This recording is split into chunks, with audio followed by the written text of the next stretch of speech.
Francisco, ESPN presents a Memorial Day Major League Baseball special. Two of the National League's best, the Houston Astros, take on the San Francisco Giants. A look at the NL standings show these two teams rule their divisional roost now. The Astros, after yesterday's loss at Colorado, still leads the surprising Pirates by half a game in the NL Central. The Giants have a game-and-a-half lead on the Rockies in the NL West, despite finishing dead last in 1996. Hi again, everybody. Happy Memorial Day. Dave Ryan alongside Kevin Kennedy from Freecon Park in San Francisco. And Kevin, a great start for each team this year. The Giants had that 9-game win streak in April, led by some great players. Same goes for the Astros in first place in the Central. The Killer Bees, Biggio and Bagwell, getting the job done again. Yeah, they both have done the job absolutely. Bagwell in particular leading a National League in home runs with 16 and RBIs 48. The problem for the Astros are number 4 hitters. No home runs and 17 RBIs in the 4 spot. Today it's Luis Gonzalez behind Bagwell. Speaking of power hitting, San Francisco Giants not exactly getting that power supply from Barry Bonds, who, of course, has had huge seasons since coming from the Pirates in 1993. 7 homers, 23 RBIs, very un-Bonds-like. Well, the league's not pitching to Barry Bonds right now. They're pitching to Jeff Kent. And behind Barry Bonds, Jeff Kent has done the job with 10 home runs and 43 RBIs. Some people were questioning whether they'd miss Matt Williams or not. I'm sure they do. But Kent has done the job very well. All right, we are looking forward to Memorial Day baseball from Freecon Park in San Francisco. It's the Houston Astros, led by Jeff Bagwell, their power-hitting first baseman, against the San Francisco Giants and Barry Bonds. It's all coming up next, right here on ESPN.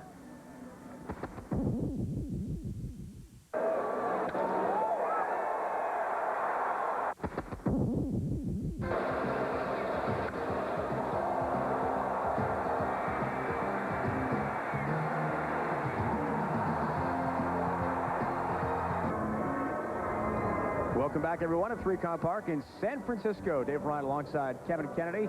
You're getting set for Giants Astros here on ESPN. 2 NL division leaders. Astros on top of the Central, Giants on top of the NL West right now with a 27-20 record. And Kevin Kennedy, that's despite the fact San Francisco, led by Dusty Baker, has lost 7 of 11 games. A couple in a row to St. Louis, including yesterday's 9-3 shellacking.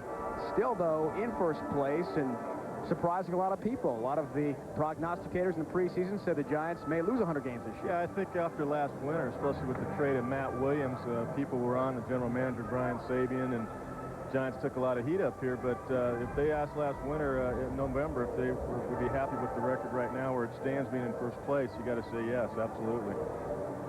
Larry Dierker on the left is the new Astros skipper. Quite an interesting switch in turn of events for Larry Dierker, going head-to-head with Dusty Baker today. Of course, Kevin, you understand the concept of going from the field to the booth. How about the booth to the field? I don't know which is easier. Larry, of course, was a great pitcher for the Astros, and 17 years in the booth. You do a lot of managing up in the booth sometimes, which is what I'm doing up here. But now Larry has to take it down the field for real, and there's no second guessing when you're down there. You got to make the decision and make it quick. And he's got Bill Verdon at his side as his bench coach, and talked to Larry a few weeks ago when we did a game with San Diego and Houston, and he said he lets Bill make a lot of the decisions, and Larry pretty much says yes or no. Dierker missed a couple of games with his father passing on recently. With Des returned to the Astros dugout. Right. And now the lineup for the Houston Astros on the road, starting off this mini 2-game series. Craig Biggio, second baseman, will be followed by Brian Osmus, hitting .315 this year. And the Killer Bee himself, Jeff Bagwell, what a season, leads the National League with 16 home runs. Gonzalez, Berry, Ray Montgomery just called up from AAA New Orleans today. He'll be in right field. We'll talk more about him. Gutierrez, Mouton, and Shane Reynolds will be pitching today for the Astros. Yeah, Shane Reynolds, we can expect a sinker slider and a good split finger. The ace of the Houston Astros pitching staff. Going head-to-head with Kirk Reeder today. Left-hander, former Montreal Expo, who had that great 1993 season, 8-0. Since then, it's kind of bounced around and was traded last year by the Expos to the Giants. Yeah, we talked to Dusty Baker before the game on the field, and he said, really, even though he's lost his last couple of starts and didn't go very far into the game, he deserved better fate. He really likes the way he's throwing the ball. Good sinker, good overhand curve, and a changeup that gets the right-hand hitters out. He'll bear that sinker on the right-handers down and away. Gets a lot of ground balls. This is 10th start as a Giant today. He's won 6 of his 9 starts so far this year. The defense behind him, Javier playing in center field. Darrell Hamilton's still not ready to go with that hamstring. Yeah, they miss him in center field, but Javier is a veteran guy and an excellent outfielder as well, so they're not missing too much there defensively. Marvin Bernard will play right field. Glenn Allen Hill not in the lineup. He's been struggling. Of course, Bonds in left. Bill Miller will play at third base with Vizcaino, Kent, J.T. Snow around the infield. And Jensen, Marcus Jensen behind the plate will be catching Reeder today. Jensen, the rookie, who had his first big league home run yesterday. Yeah, hitting left-hand. He's a switch hitter. Hit the first pitch that he saw yesterday for a long home run to right field. Pretty good defensive catcher. Got a quick release behind the plate, and they like his defense. That's why he's playing back there right now. Craig Biggio leads things off. Astros second baseman having another great season for Houston. So what else is new? So consistent. Takes a strike. Nice leadoff hitter that can steal a base for you, hit a home run, bunt, get on base, do anything to get on base. He's got 9 dingers this year. Takes a strike in the outside corner. And quickly he's behind Kirk Reeder, 0-2. That's Reeder's game right there, just painting that outside corner, kind of backdooring his breaking ball. Pitch inside to get the hitters off the plate from diving and go back outside again. Quickly up 0-2 on Craig Biggio. Goes to the off-speed, outside and high, and it's ball and 2 strikes. Biggio, outstanding fielder as well as a hitter. Last 3 years, National League Gold Glover at second base. Bloops a base hit and a left bounce. Got to play that in 1 bounce. And Craig Biggio is on. To Kenny Mayne we go for a baseball update. Kenny, what do you have? All right, a game that featured a couple of inside-the-park home runs, ends on some good pitching. Terry Adams comes in bottom of the 9th. Jason Kendall, the bouncer, to third. And the Cubs are winners, 2-1. Cubs break up a 2-game losing streak. Thanks. Big victory for the Cubs in that game. Of course, Pittsburgh had that huge win yesterday with a late rally and a grand slam. Kevin Young going deep. Biggio's on early with a leadoff bloop single to left off Kirk Reeder. Say, that was a pretty good curveball that Reeder threw, too. Down, right where he wanted it. You got to give Biggio credit there. Went down and got it and blooped it to left. Catcher Brad Osmus is next. Line drive, base hit in between third and short. So back-to-back singles for the Astros to lead things off here in the top of the first. And look out who's coming up with 2 ducks on the pond. But Jeff Bagwell, the National League leader in home runs with 16. Dusty already is getting a little nervous. Checking that lineup card already. That's what he said before the game. Dusty, you got to keep those rabbits off base when Bagwell comes up. So this is not the start that they're looking for today with 2 guys on, nobody out. Bagwell recently his 1,000th career hit as an Astro last Monday in a home run. No surprise. Against the Phillies, yeah. 10th Astro in team history to reach the 1,000 mark. Right now, runners at first and second. Pretty good curveball right there. You look at Bagwell's stance. He's spread out. He's got plate coverage. You can't pitch him anywhere. You make a mistake, it's hit hard. It's exactly what Dusty told us before the game during batting practice. It concerns him so much. There's really no book on Jeff Bagwell. He's so difficult to approach as a hitter. They're going breaking balls early on him, and they're behind in the count. No, you just try to change speeds on Bagwell and hope he hits it at somebody, because this guy's a perennial all-star. He's looking like he's having an MVP type year like he did in '94. 16 home runs, 48 RBIs, leading the National League. Right now he's on pace for 142 RBIs. Another bonanza season, and they're going breaking ball again. And what looks like, anyway, not giving any kind of gas to hit. 3-0. All breaking balls out of the strike zone from Kirk Reeder. Perhaps pitching around Jeff Bagwell. You can't exactly blame Dusty Baker. Well, there's only 1 base to put him, and then he got him full. So this is not what Reeder wants to start the game off with right here. First and second, they go to the fastball, but it's inside and high, and Bagwell's on with a walk on 4 straight pitches. So right off the bat, not wasting any time against Dusty Baker's Giants. Bases loaded for Luis Gonzalez, the Astros left fielder. Well, this is what we talked about to start the broadcast. Their number 4 hitters really not driving in runs and hitting home runs behind Bagwell. It's surprising Bagwell has the numbers he has with nobody really hitting behind him. So today it's Luis Gonzalez, and he's got the bags full. Jeff Bagwell at first, Osmus at second, Biggio at third, and Gonzalez takes a breaking ball outside and low. Appeal to third base. Did not go around, so it's 1-0, make it 5 straight balls from Reeder out of the zone.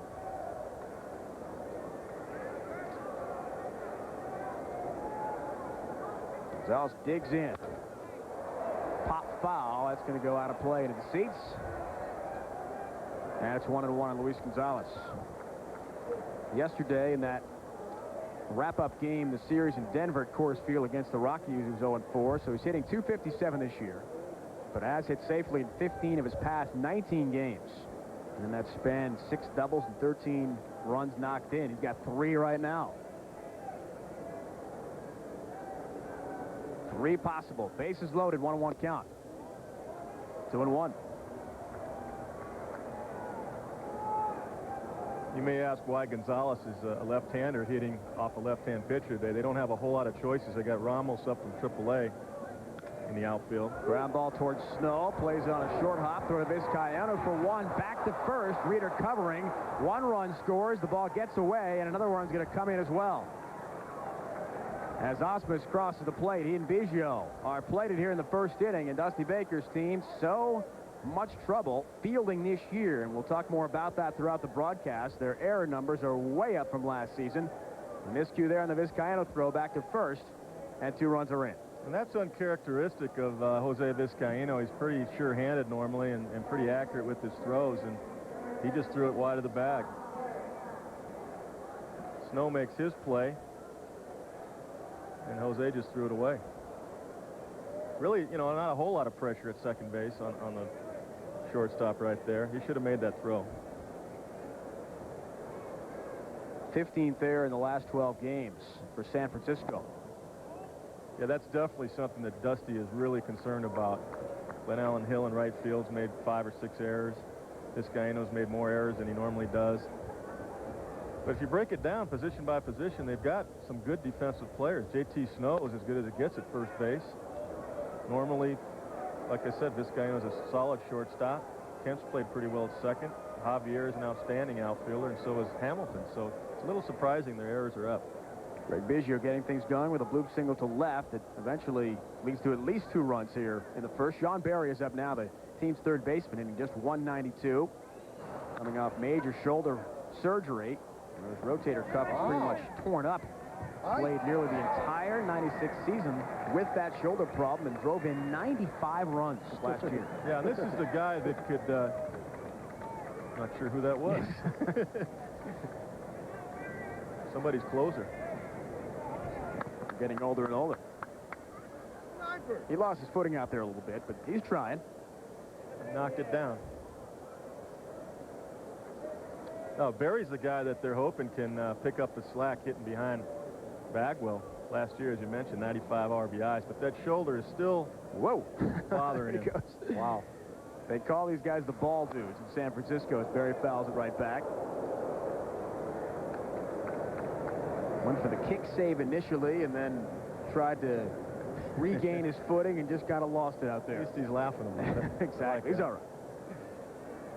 So Barry up here with a 2-2 count, 1 down in the first. Astros already have 2 runs in.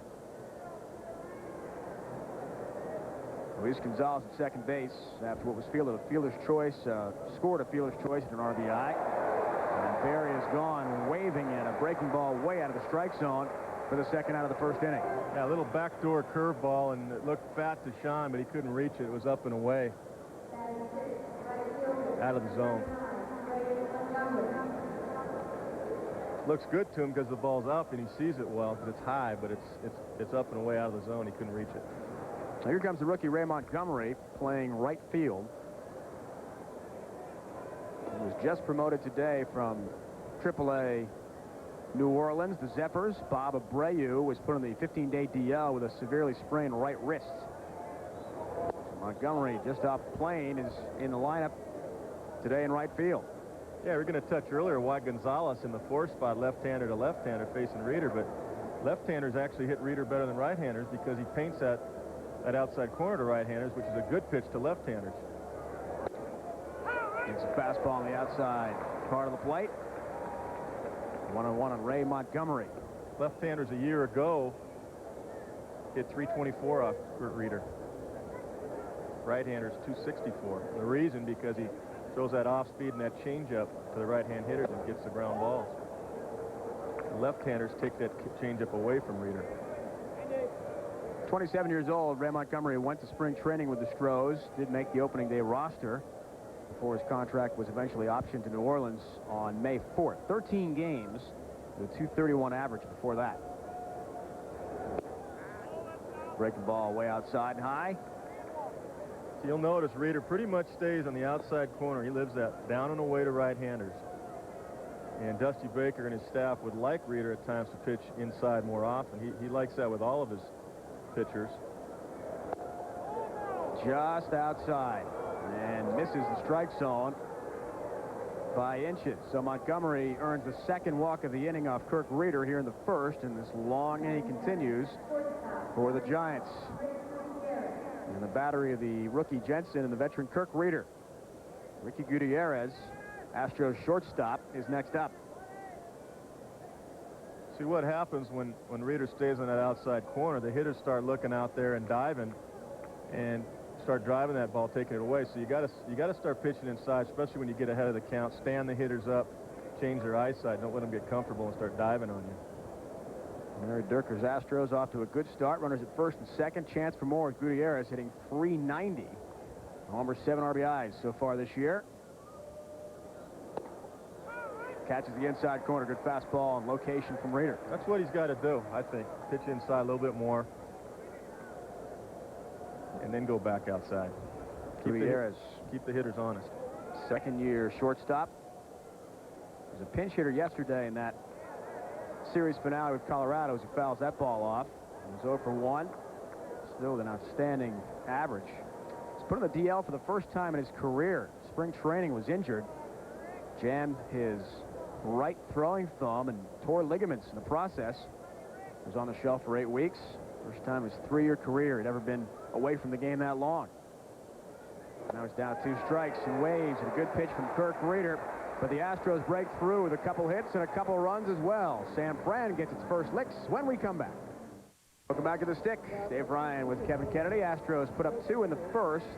1 earned run off Kirk Reeder. Now the Giants will get their first crack at Shane Reynolds in the bottom of the first. The lineup will be led off by Marvin Bernard playing right field, as you mentioned, for Glenn Allen Hills getting a seat. Vizcaíno at short. Barry Bonds looking to get those power numbers up. Hit third. Jeff Kent follows. Has 43 RBIs so far this year. JT Snow, the only Giant close to 300 right now, 299. Javier Miller, Marcus Jensen, the rookie, and Reeder will round out the Giants lineup. Pretty nice to have 5 switch hitters in that lineup. That makes it tough to make moves against them late in the game. Facing Shane Reynolds, the Astros ace, 6'3", 210-pound right-hander from Bastrop, Louisiana, 29 years old. 4-4 record, but the ERA pretty solid at 2.96. Yeah, the league's only hitting .228 off of Shane. He's a control pitcher, sinker, slider, everything moves, and really uses that splitter a lot. He likes to use it 25–30% of the time. He goes to that pitch. That's his out pitch.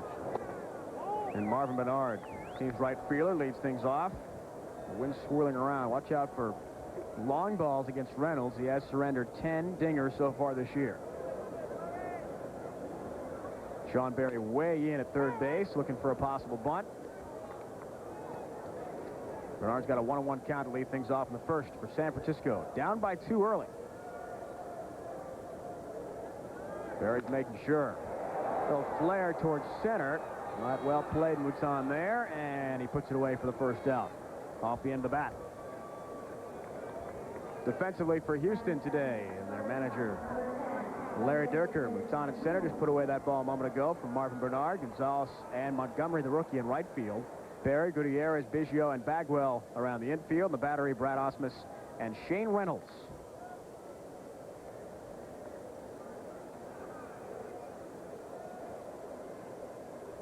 Vizcaíno is an outstanding bunter. You see Sean Berry is way up on the grass at third base.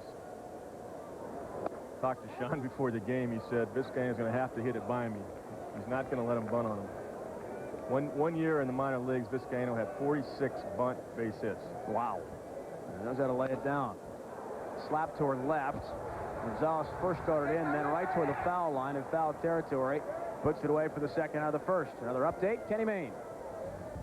All right, Mariners batting against the Twins. Everything looks 10 pounds heavier on TV. This ball looked unusually large to Edgar Martinez. It's gone. His second 3-run home run of the game. Mariners up 11-5. Well, it's leaving the yard at the Metrodome once again. McGuire had a big home run for Oakland there yesterday, huh? No surprise. Wow. He gets a hold of it. He just absolutely pummels the ball. Here comes Bonds with 2 down here in the first against Shane Reynolds.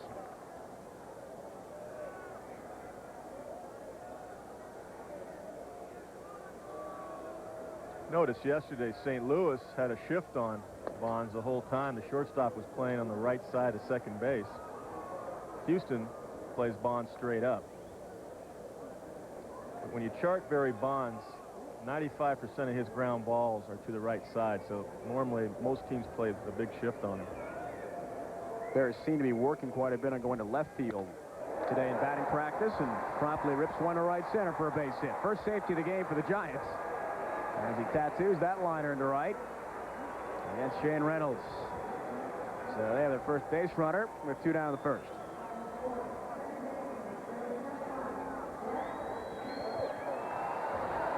Bring up Jeff Kent.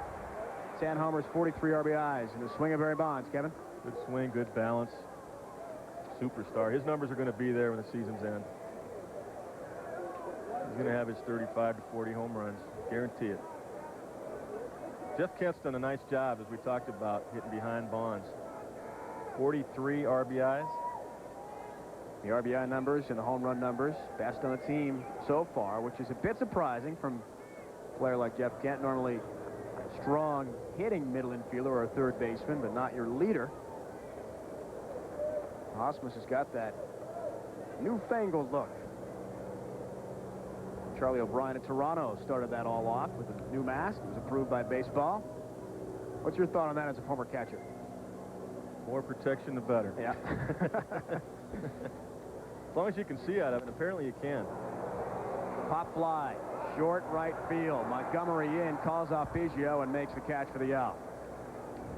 So Reynolds looking good through 1. We've got more coming up from 3 Com Park after this. Houston Astros a 2-0 lead on San Francisco as we start at the top of the second here on ESPN's Memorial Day special presentation. Major League Baseball and much more Big League Baseball comes your way. Wednesday night action, Yanks and Blue Jays, 7:30 Eastern Time. The first game of a doubleheader, and then the nightcap Rangers-Mariners. Kevin will be there. As the big unit, Randy Johnson, is on the mound against Texas. Should be a good game Wednesday night.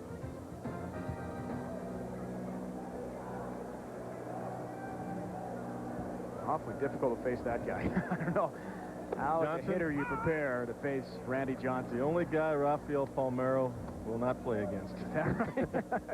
And Rafi can hit anybody, but that's the one guy. He said, Skip, please give me the day off when he pitches. James Mouton leads things off top of the second for Houston. Pretty good pitch right there. That's what Reeder's got to do, is keep these guys honest, stand them up, because they're going to start diving on him, as we talked about last inning.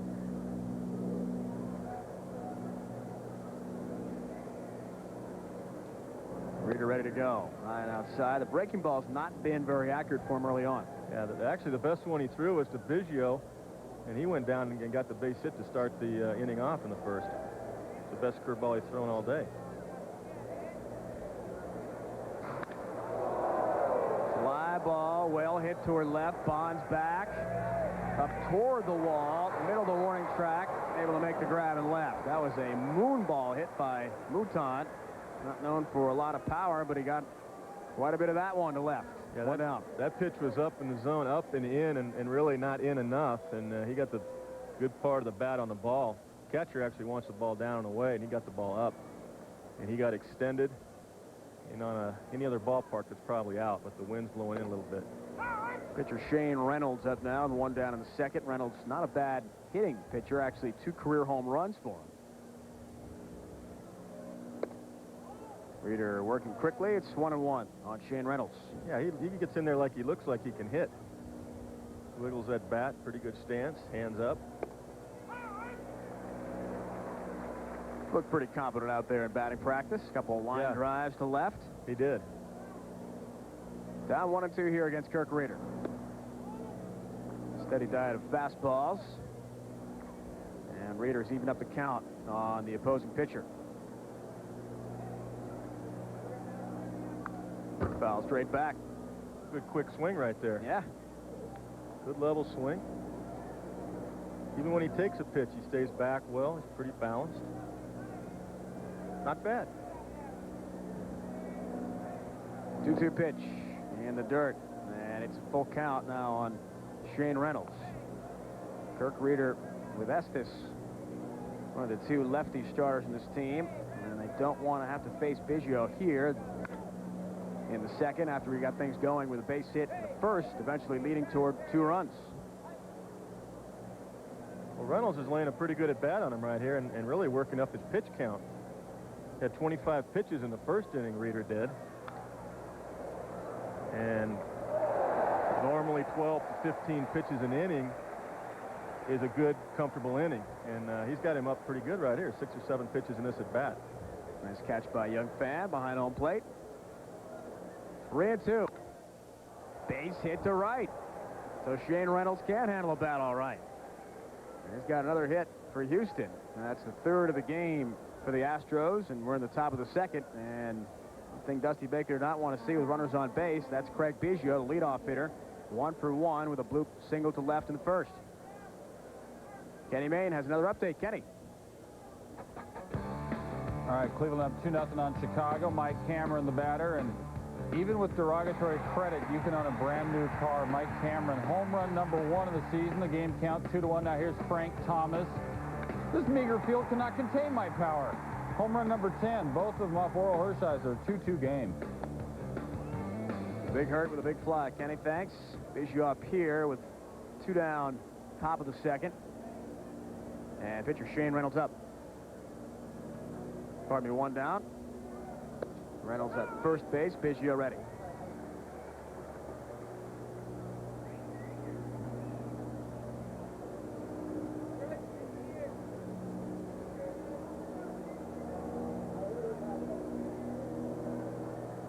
Mouton led off the inning with a fly ball hit pretty deep to left and to right field. There goes Biggio with a base hit going the other way. Perfect job of hitting by Craig Biggio. Got a couple singles in his 2 at-bats in 2 innings. And now runners at first, second, 1 down in the second. Reeder continuing to have problems, especially against the top of the order. Yeah, they keep pitching Biggio and these guys outside. They're just taking what Reeder's giving them, and they're going right with it. Good piece of hitting. Reeder's not really getting the calls right now, doesn't have as good control, and he's got to have that. That's his game. Gets deep in the count, plays right into the hitter's hands. Not a power pitcher, so he's got to have his control. Now another runner in scoring position, pitcher Shane Reynolds. And Biggio at first. Osmus the hitter. Brad Osmus with a single in the first. Line drive left. He scored on the Gonzalez fielder's choice. And eventual error from Vizcaino that led to 2 runs. Jose Cruz, former Astro great. Now first base coach for Houston.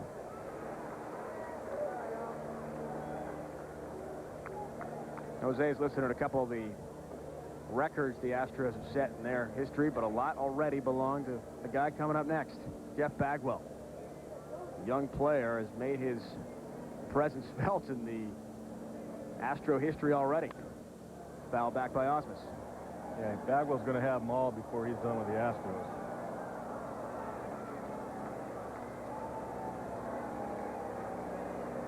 Kirk Reeder made his Giants debut after being traded from Montreal last August against Houston. That was his lone big league relief appearance. Otherwise, it's been all starts.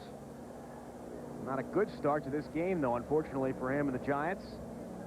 1-2, 1 down here to Osmus, who reaches for that one, kind of flailed at it, and popped it straight up. Automatic infield fly roll in effect. Kent puts it away regardless, and there are 2 down. Now that pitch was a little backdoor curveball. You saw Osmus's tail section going the other way, and all he had left was his hands to flail at a little bit. Didn't have any drive to it. Got him off balance. Larry Durker. Durker says getting a little tired of being asked the same questions over and over again about coming from the announce booth after all those years. I mean, he's been with the Houston organization for 34 years. Player, minors, broadcaster for a long time, and now as a skipper. And Bagwell up there with runners at first and second, and 2 down in the second. Yeah, and the fact that his club's played well and they're in first place kind of eliminates all the negative and all the criticism that went on last winter when he was announced as a manager. Takes a big hack at that one. The first time we've seen Jeff Bagwell actually offer it a pitch. He walked on 4 straight in his first at-bat in the first inning. What I like about Larry Dierker is that he wants the players to take more responsibility. The pitchers have to be responsible for holding runners, for example. The catchers to call their own games. You don't see them looking in the bench a lot and Dierker giving a lot of signs telling them what to do. He wants them to be responsible. Hot shot hit toward Kent on a short hop, able to make the play to Snow for the 3rd out. So they get by Jeff Bagwell and the Astros in the 2nd, who threaten against Kirk Reeder. Giants try to get something going when we return. At least to this point, a very pleasant day in San Francisco. 71 degrees, about 10-mile-an-hour wind, but that could change at any moment. We know that. Dave Ryan with Kevin Kennedy. Houston 2-0 lead. As we go to the bottom of the 2nd inning, J.T. Snow leads things off. This Memorial Day special presentation. Big League Baseball here on ESPN. Yeah, it was perfectly clear 2 hours ago. Now you see some clouds rolling in off the bay here, but it's still nice out. From up here, it doesn't appear windy down the field, but boy, when you're down there playing, managing or coaching, the wind really swirls at different times. And J.T. Snow has been quoted this year as saying it's the toughest infield to play on in baseball, without question, coming from Anaheim, playing with the Angels. Breaking ball outside low, 1-0 on J.T. Snow. He says when the wind blows around, takes that dirt right off the top of the infield. Right. It's really tough to follow things. Line drive, hot shot up the middle between the wickets. Shane Reynolds, that's a base hit. Went 5-hole there. And J.T. Snow is on. JT's hitting over 339 left-handed. He's doing a fine job against right-handed pitching. See this swing. Stays right with the ball. Good finish to his swing. Good level Watch swing. It. And that's why you wear a cup. Was that story about the little leaguer last week about wearing a cup? Oh boy. That's why. Exactly why. So Snow extends his hit streak to 8 with a line drive right up the middle, and now Stan Javier is up next. Center fielder replacing Darrell Hamilton has been injured with a hamstring problem. Hamilton told us during batting practice he is available for pinch hitting duties and perhaps for pinch running, but won't be able to play the outfield at least for a couple of days. Giants will match up with the Braves coming up soon, and he'll be ready for that series.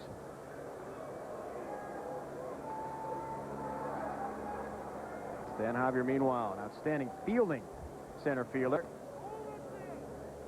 Hitting .232 so far this year.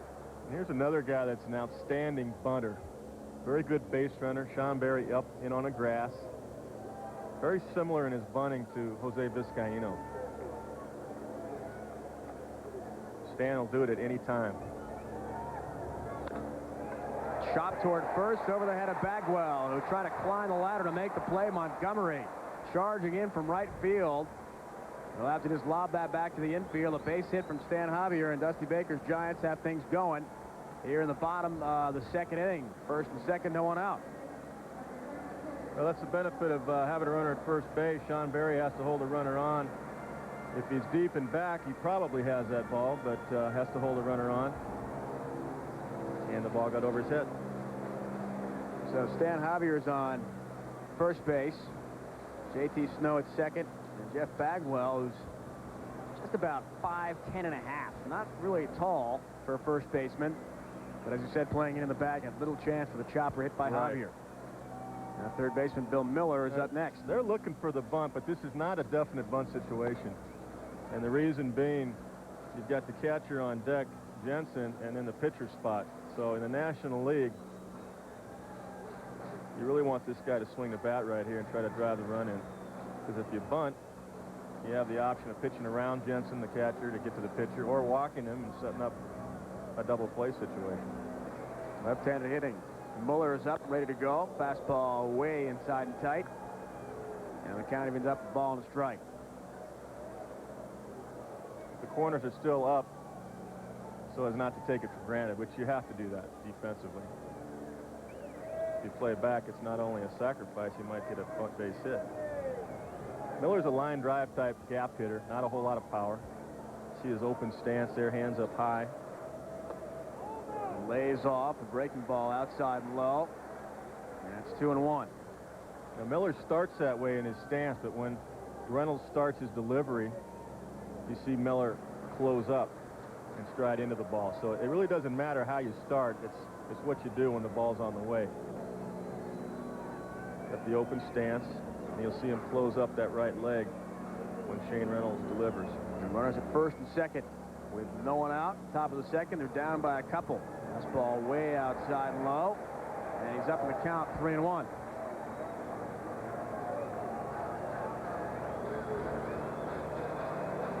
Rookie Marcus Jensen is on deck.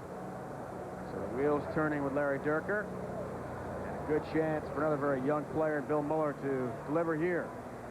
There's 87 big league games so far for him.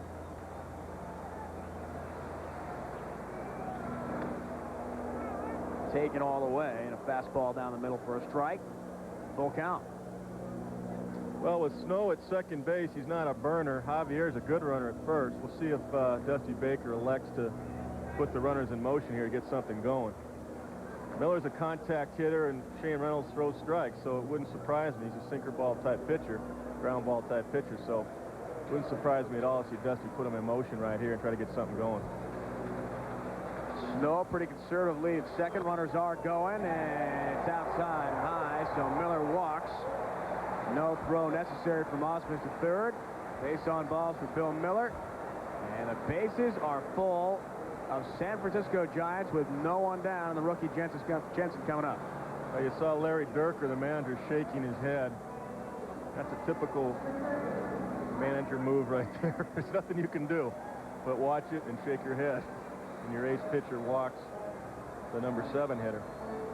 Now, Jensen hit one off of Stottlemyre yesterday, left-handed home run. Hit a good fastball and hit it a long ways. Straightaway right field.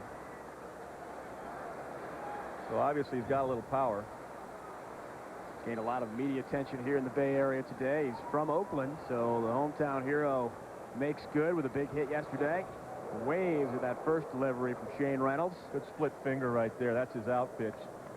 Shane would like a ground ball here, but if you get a strikeout, that's even better.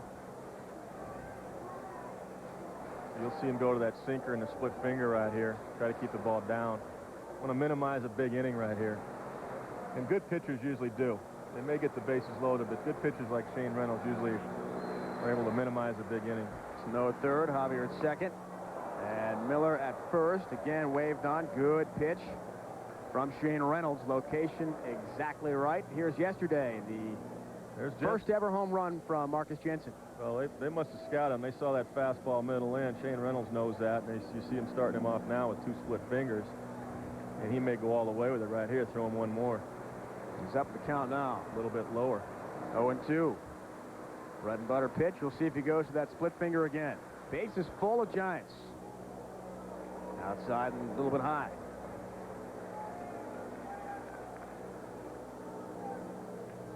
I don't think they'll test him inside right here. I think Shane will stay with his strength. 1-2. And that's the split finger. 1-2 pitch. Foul back and out of play. He'll do it all over again. That was it. That one was up a little bit, though.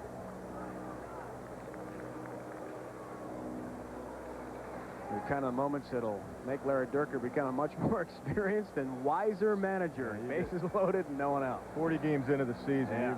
You've got it down now. You're experienced. It was a 2-run shot yesterday on Todd Stottlemyre, who, by the way, won that game 9-3 against the Giants, his 100th career victory. Fly ball, short right field. Biggio out. Montgomery in. Could be a little bit of trouble. Montgomery in fair territory puts it away. And Snow went about halfway down the third base line, is going nowhere.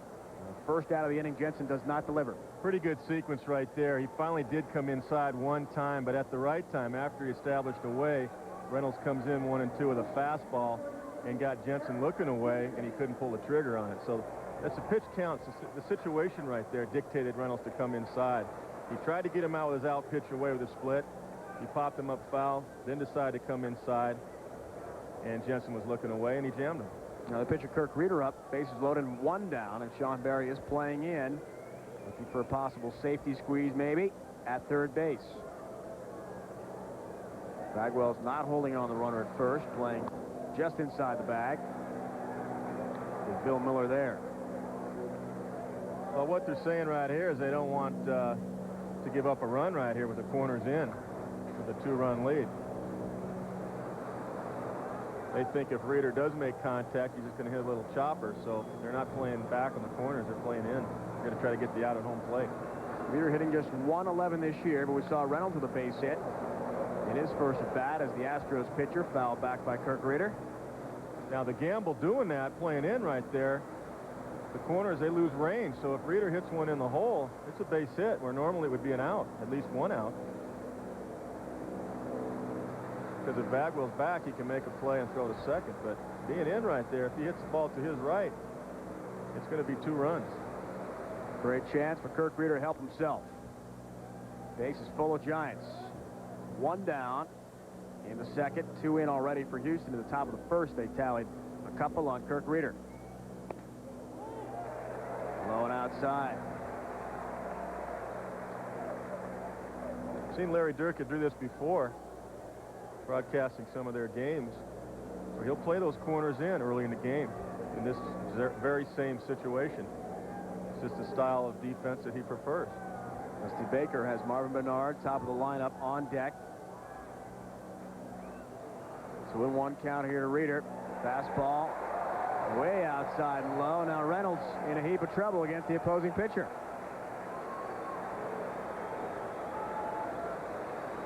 Now you ask, what's Dusty Baker giving him right there, 3-1? He may be giving him the take sign. Not to swing at a bad pitch. Make Reynolds throw 2 strikes here. Because he is the pitcher hitting. Any other hitter, of course, is going to be swinging. Bang to the stick. Making some noise for Kirk Reeder. Taken all the way, and it's off the plate. Reynolds is forced in a run. J.T. Snow will trot home, and the Giants are on the board. Larry Durkin can't believe it. 2-1 game.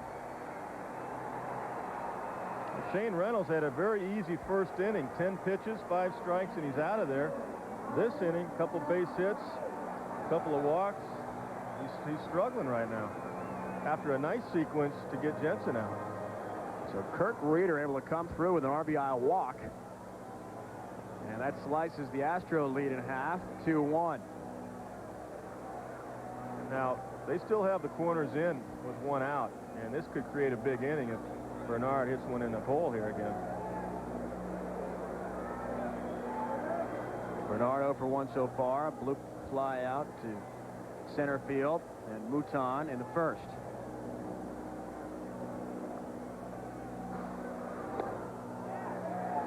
Out of the strike zone again. So Reynolds, much like Kirk Reeder early in the game, having problems with command. Yeah, first inning he looked great with breezing. This inning he's scuffling. Still just 1 out and a 1-0 count now on Marvin Bernard. Giants leadoff hitter playing right field today for Dusty Baker. Vizcaino and Bonds are the next 2 hitters. Waved at a miss. Good breaking ball. Bernard badly fooled. Yeah, I'm a little surprised that Bagwell's in because left-hand hit, if he throws him that split finger, it's a pitch that you'll get out in front on and will pull. But that was such a good one. It was down and out of the zone.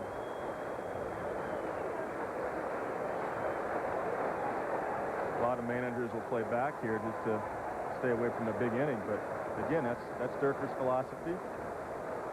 That's worked for him so far. Javier Miller and Kirk Reeder aboard. 2-1 game. And Bernard, a big opportunity here to deliver for the Giants. Barry still in at third base. Inside the bag, now in the grass. Foul tipped into the mid of Osmus. Bernard did not mean to commit to that pitch. Nonetheless, it's 1-2. Now, he was looking for something away. He was looking for that split. And he got a pitch inside, tied him up. Let's see if he goes back to that split now in this count. Bernard mostly used this year as pinch hitter in 13 of his 25 appearances so far, but starting today in right. Inside. Yeah, he backed it up twice, so he tried to come inside again. And now I've got to believe he's going to throw his split. Go back down away now. Bernard's got 5 pinch hits. That's second in the National League behind St. Louis Cardinal great Willie McGee still getting the job done after all these years. Still a great hitter. 2-2 is when Reynolds wants to make it happen, so he's going to probably throw that split right here. He did. Ground ball towards second. Biggio flips over for one. Throw back from Gutierrez to first, not in time, so 1 run scores in the fielder's choice as Javier comes in for the second run of this second inning for the Giants. It's tied 2-2. Bernard able to leg it out. Yeah, really just a little chopper to second base, and being left-handed, Bernard got out of the box very well. No chance for 2. Close play, but he's got enough speed to beat it out. Little chopper off the front of the plate there. It's hit harder, it's a double play, but no chance because it wasn't hit very hard. Yeah, Dusty Baker had the call all the way. Little umpiring. So Kirk Reeder will get a breather as well, which is probably good for Dusty's cause. Starting lefty will get a chance to rest up a bit in the Giants dugout. Vizcaino up now in the second with 2 down. Vizcaino flew out to left to the first, a blooper. Put away by Gonzalez. Runners in the corners here, 2 down in the second. Right on the outside part of the plate for a strike.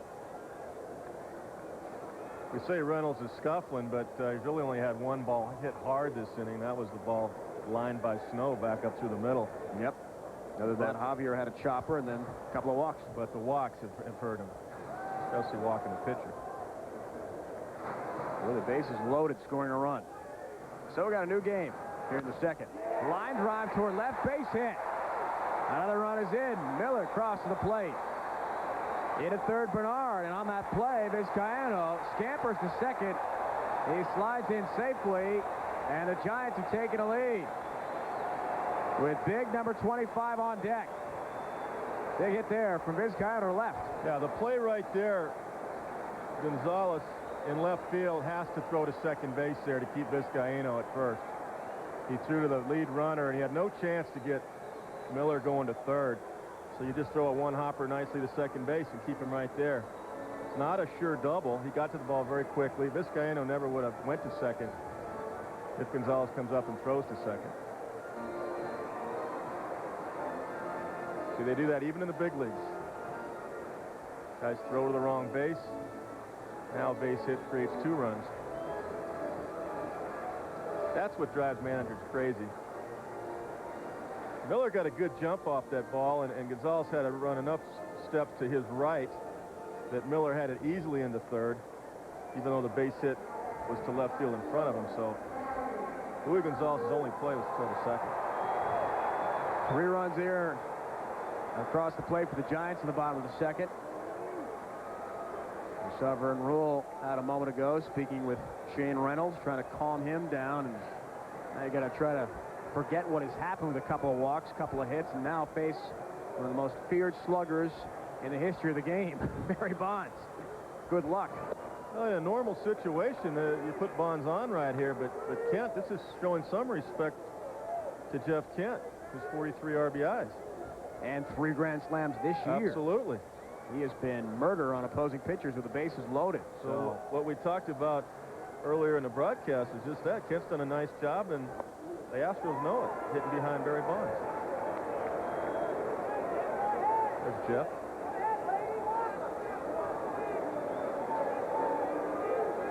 .32 pitches this inning, and 15 for strikes for Reynolds, who has really racked up a long one after an easy first, as Kevin said. Now 2-0 to Barry Bonds.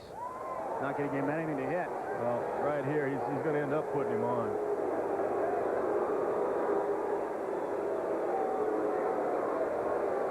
Here he is right here. He's going to put him on. There's no way he's going to challenge him. Yep, the Angels make this official with the intentional walk.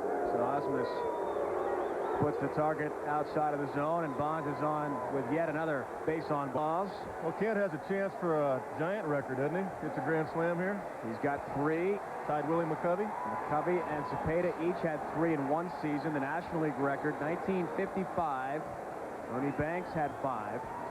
And the big league record, 1987, Don Mattingly had 6 grannies in 1 season. Wow. I asked Jeff Kent before the game today just about opportunities with the bases loaded. He said he just had great pitches to hit. Popped up in his first at bat. And with a guy like Bonds ahead of him, who walks well over 100 times a year, he's usually up there with men on base. That's why he's able to drive in 43 runs. Kent ready. Fastball high and away, and Reynolds just cannot find the zone on any of his pitches right now. That last pitch was an intentional walk to finish off Bonds and send him to first. He does have 3 walks in the second inning alone. So Bonds remains 1 for 1, had that rip base hit to right in the first. And now Kent with the bases loaded. Big opportunity. And Reynolds in more trouble.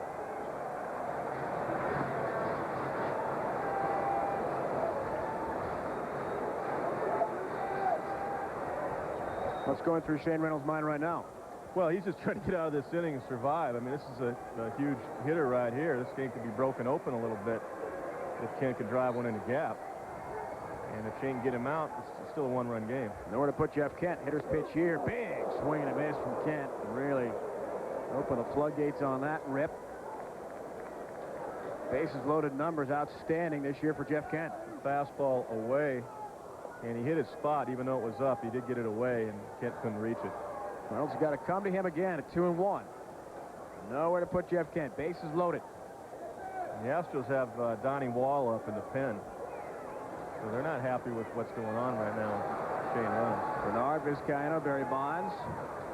Bases full of Giants. And it's inside and low again. Reynolds is down on the count to Jeff Kent. 3-1.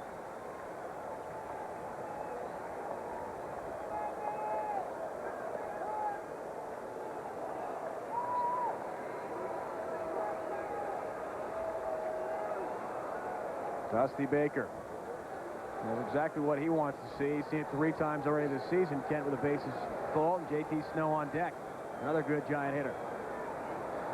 Reynolds in a heap of trouble down 3-1. Big swing again. Kent was going all the way on that and fouls it straight back. Good swing right there by Jeff Kent. Stayed on that ball nicely. Fouling straight back. Shane hit the outside corner and Kent went right after it. Stayed down and threw it. That 9-3 loss to the Cards yesterday is 0-4. Did score a run, but left 3 Giant teammates on base. So here's a good chance to make amends for that. Well, 3-2 here. Let's see if Shane goes to his split finger. I got to believe he will. I don't believe Kent's going to see a fastball here, but you never know.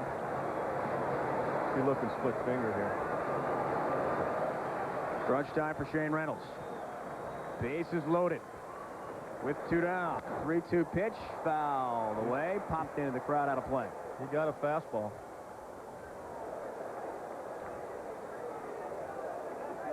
Runners were on the move to make things even more difficult for Reynolds and the Astros. That 3-2 2-out count. Yeah, base hit is definitely 2, and with Bonds on first, if he hits one in the gap just a little bit, he could score them all right here.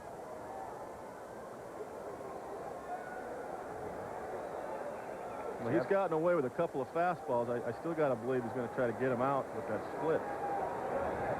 Jeff Kent, 5 RBI games this year. A chance for 4 if he can come through again. Bases loaded. Hit well to left. Way back and hooking foul out of play. But Kent was bidding for his 4th granny of the 97 season. And this is only May 26th. Well, I'll tell you, they're playing with danger right there. They're fire. They try to go fastball in 3-2 there, and he's not fooling Kent. He stayed right on it. Good short swing. Stayed inside the ball with his hands. You saw him clear his hips. And just did hook that ball foul. So that's 3 times in a row he's thrown fastball, and Kent's been right on it. So Shane's challenged him, and Kent's up for the challenge right now. Dusty Baker seeing a big situation again. 3 ducks on the pond in Frisco. Kent waves at a breaking ball and misses. The split finger fastball comes through for Shane Reynolds. He leaves 3 on, but still has a rough inning in the second.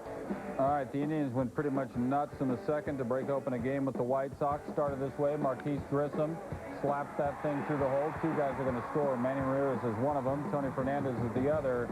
And Cleveland out front by a count of 8-2. Kenny, thanks. Here in San Francisco. Excellent inning of the second for the Giants. Could have been even better. Jeff Kent, quite a bit for his fourth grand slam of the year that would have really broken this thing open, but still the Giants rally. Starter Shane Reynolds of Houston for a 3-2 lead. Yeah, Shane challenged him a few times with fastballs 3-2 and said that's enough of that. That last one was too close, so they struck him out with a split. So a new game in San Francisco, and Gonzalez leads things off. Top of the third for the Astros, takes a strike from Kirk Reeder. Gonzalez, an RBI on a fielder's choice in that first inning. Play scored 2 runs. There's also an error on the throw. Return of a double play chance from Vizcaino. We look at Reeder going into this inning, 47 pitches, only 27 strikes. You like at least 60 to 65, 70% of your pitches to be strikes. Both he and Shane Reynolds has 51 pitches and 25 strikes, and why that's important after 2 innings is because most pitches don't go much more than 115 to 120 pitches max. Up with the count against Gonzalez. Not just outside. Reeder does not waste any time, Kevin. Pretty quick worker out there. Yeah, both guys work pretty quick, and usually they have good control. If they keep their pitch count down, they'll go into the 7th, 8th inning, but I think both of these guys, if they continue this, they're not going to be around past the 5th. You know, fielders love that. Keeps you on your toes. In the infield and outfield, fouled straight back by Luis Gonzalez. What Reeder's been doing in this game in his curveball, he's just kind of casting it, meaning he's just kind of standing up, flipping it up there instead of really driving down through it like he does on his fastball. Gonzalez cannot hold up. Foul tipped into the mid of Jensen. And a strikeout. Kirk Reeder leading things off in the top of the 3rd. That's the 3rd strikeout of the game for Kirk Reeder. Here's Reynolds. Little split right there. Good arm speed on it. Looks like a fastball, and the bottom drops out of it. And Dusty knows how close Kent came to hitting that previous pitch for a grand slam. Just foul. First head-to-head confrontation goes to Shane Reynolds. Maybe we'll have another one in this game today. See Reeder on that last pitch kind of standing straight up with his upper body. He's not really finishing off and driving toward his target. That one he did. Sean Berry, Astros third baseman, continuing to struggle. Struck out swinging on a curveball in the first. He's 0 for 1. The average dipping now below 190. And Berry admits that his shoulder is still bothering him. Asked him before the game if it's requires surgery or if it's just from the scar tissue, and he thinks it's just from the scar tissue. Nothing serious, but it's still sore. Foul off. Yeah, he was saying basically with that back arm, the right arm, it's so difficult for him to drive through the ball. It really feels a lot of discomfort on that swing. And you do alter your swing, you lose a little bat speed. Feels he's playing well in the field and contributing in that sense, but for a guy with 95 RBIs last year, a screamer foul. Look out into the seats. Got to pick up that production. Yeah, you see him just take the right hand off the bat on that one and kind of flick it with his left hand just to stay alive. And Sean, as we said, had 95 RBIs, capable of hitting 20 home runs. Foul off down the third base line out of play. A lot more pressure on Berry also, Kevin, this year because of Derek Bell's injury in center. There's one of the ball dudes out there. Yeah. Clean play that time, no error. He's back to his seat all right, unscathed. A little easier when the ball is stopped. It's a nice gesture. Give it to a fan, young fan. 2-2, fouled off. So Berry's got to overcome that as well and try to pick up the power numbers. You can see his swing. If you look at the monitor and on TV, you can see his swing kind of laboring, getting that bat hit through the zone. It's not real fluid right now, so you can see that he's sore. Derek Bell's out for a month with a blood clot injury. Ground ball toward third. Good play by Miller. Across a diamond of snow in time. And without Bell, and now Berry retired. 2 down in the third. You're talking about those 4 hitters. Only 1 home run and 17 RBIs behind him, behind Bagwell. It's amazing that Bagwell is leading the National League in home runs and RBIs. 16 home runs, 48 RBIs. Because normally they'll just pitch around him like they do with Bonds. Leader facing rookie right fielder Ray Montgomery with 2 down in the third. Montgomery walked in his first plate appearance. Just called up today. Fly ball lifted toward right, out of play. Down the line and into the seats. Well, I just felt the drop. We talked about how nice it was earlier. A couple light sprinkles. Things change on the Bay very, very quickly. And really watch out. 1-1 count to Ray Montgomery.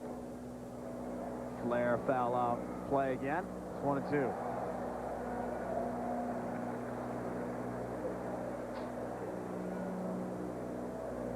We're going to miss the production of Bob Abreu, who Montgomery is replacing. Abreu had a couple of homers and 19 RBIs and had been producing well. Good curveball. Good curveball against Montgomery. The Astros are done in the third. Giants will try to extend on their lead when we come back to 3-count Park.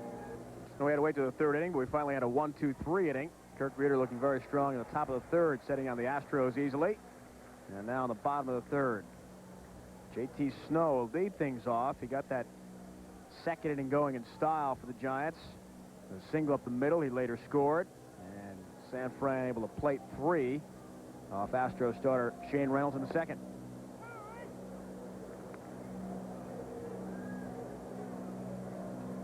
Along with Vizcaino's line drive to left and an RBI single in that second.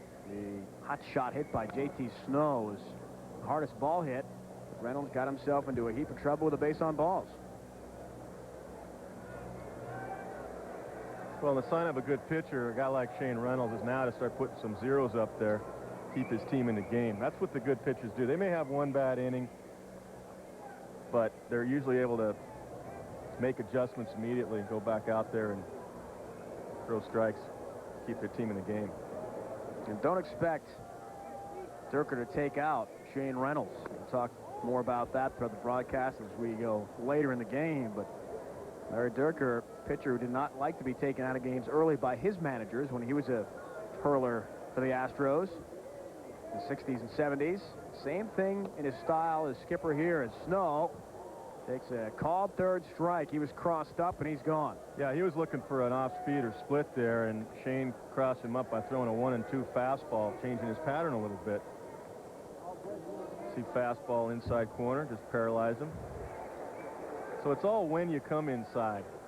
If you come inside 2-0, that's a hitter's count. That's a power count for the hitter. That's not the time to do it. But 1-2, where you got him looking for the off speed, and he paralyzed him inside. Stan Javier, team center fielder, next up. 1 down in the third. Javier also singled and scored in the second. A chopper toward right. It was a base hit over Jeff Bagwell's head, first base.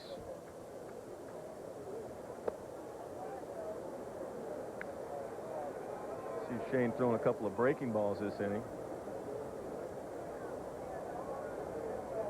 Second time he's faced these guys in the game here.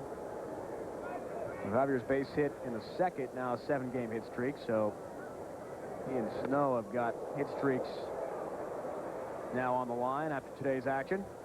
Big swing by Javier, kind of going for the downs on that cut. Yeah, good no late, homers yet for him this year. Good late tail to that fastball, 2-0. He threw a fastball that had good movement running away. Wow.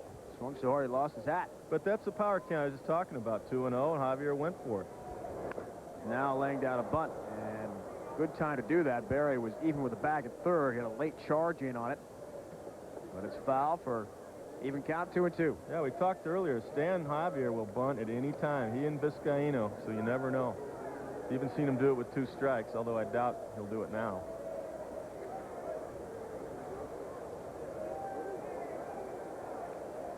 Defense pretty much straight away. Low and outside. Short hop by Brad Osmus. Full count now. It's Stan Javier with 1 down. Bottom of the third. Giants with a 1-run lead.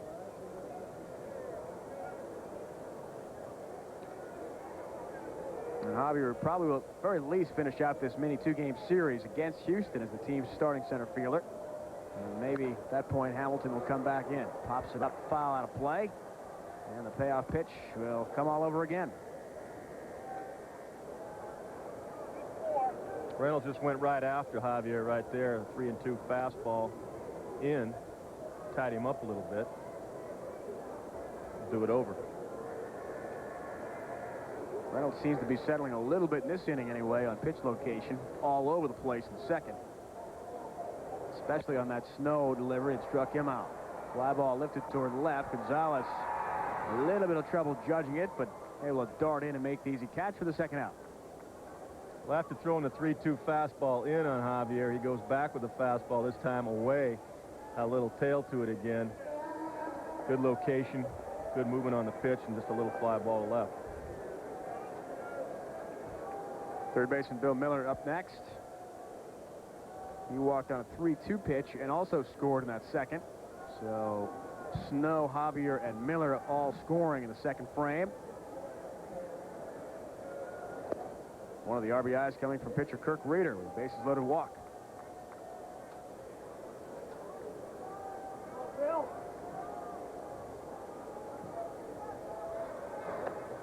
Big swing and a miss. Fooled badly by the breaking ball. 1-1 on Bill Miller. Reynolds has such good arm speed on that split-fingered pitch and his off-speed pitches, his breaking ball as well. And that's what fools the hitter. It looks like a fastball because of the arm speed.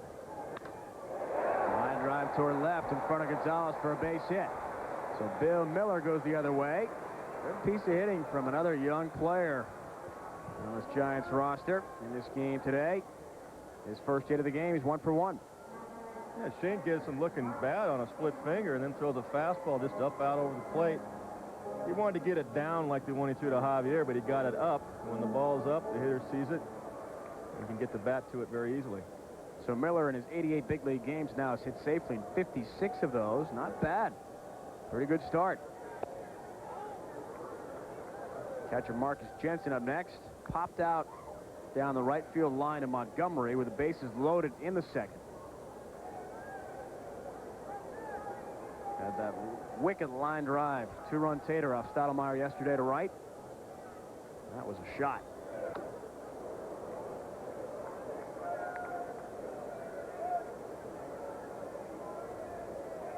One to one on Jensen. 13th start this year behind the plate. And the Giants, in the 12 games he started to this point, have won 7. Rick Wilkins not in the lineup. Wilkins has been a bit of a disappointment after signing a $2 million off-season contract with the Giants. So another youngster, just like Miller, Jensen getting his chance. Got to give credit to Dusty Baker, Kevin. Not afraid to play the young guys. No, you play the cards you're dealt. He's had a few injuries, and you put them in there and see if they can do the job. And it's fun to see young guys come up in this league and develop and do well.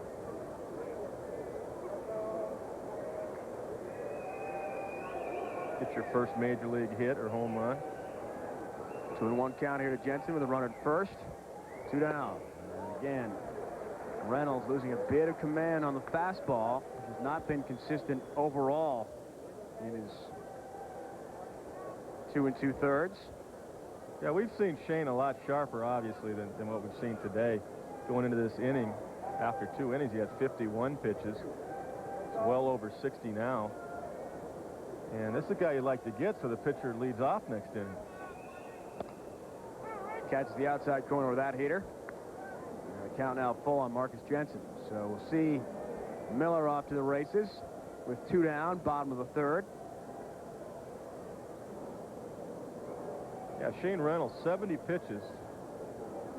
As we speak, only 36 strikes.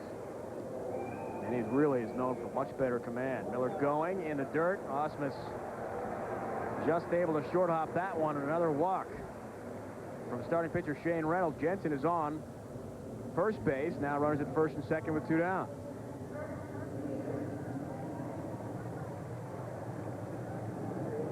Pitcher Kirk Reeder next up, and as Kevin mentioned a moment ago, not what you wanted to do, the 8-hitter. Love to have Reeder leading things off in the fourth if you're Larry Dierker and the Astros for that high percentage first out of the inning. Instead, he's up here with 2 down in the third, two men on. And what it does for Dusty Baker, if Reeder gets in trouble in the top of the inning and he has to make a pitching change, he doesn't lose the pitcher for a pinch hitter. We'll have the top of the order coming up if Reeder makes the last out. Lineup turnover is key in a ball game. How many times those good hitters get their at-bats? 4 and 5 at-bats. Those good hitters get 5 at-bats a game. They're going to get their hits.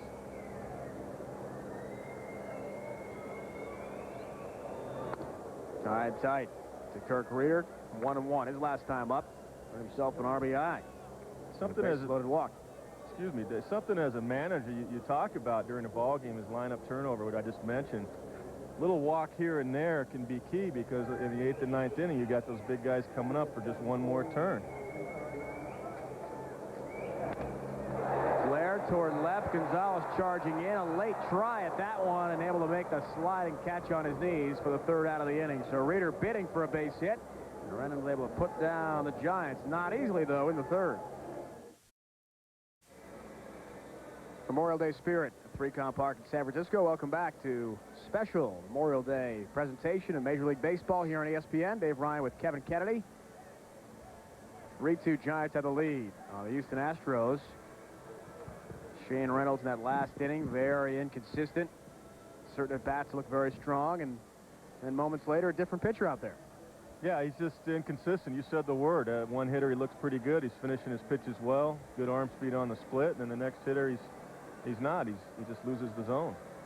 And a lot of the kids off from school today at the 3Com Park at Candlestick Point, the official name these days. There's a new ballpark in the works, though, the year 2000. Not far from here, Pacific Bell Stadium is coming. They're planning to break ground on the new ballpark in September or October and have it ready for turn of the century. Ricky Gutierrez leads things off top of the 4th for Houston. Struck out swinging in the 1st against Kirk Reeder. Fly ball lifted towards short right. Can is out. We'll call off everyone else and make the easy grab. 1st out of the inning. Yeah, there's a 1-0 changeup. Got Gutierrez out in his front foot. Had nothing left but to flail the bat at it. Will pop fly. Got him off balance. That's Reeder's game. He's retired now 6 in a row. And last inning, he threw 18 pitches and 13 of those for strikes. So he's settled down a little bit. Dusty'd like to get at least 6 out of him if he can. Reeder a bit of a slow start in this game. Couple of runs surrendered in the 1st, but since then has been solid. Not a lot of balls hit hard against him. Biggio has a couple of line drive hits, but on top of that, not much. Mouton up now with a fly ball pretty deep to Bonds in left. Back in the 2nd. He's 0 for 1. Yeah, that was one mistake pitch that Reeder made on Mouton last at bat. He got it up and in, and he hit it a long ways. Good breaking ball in the strike zone for a 1-2 count now on Mouton. Kirk Reeder this year, his 1st appearance against the Astros. 6 prior career outings, a 3-1 record. Pretty good ERA as well, 3.21. He was 0-1 a year ago, but has done well against the Astros in the past.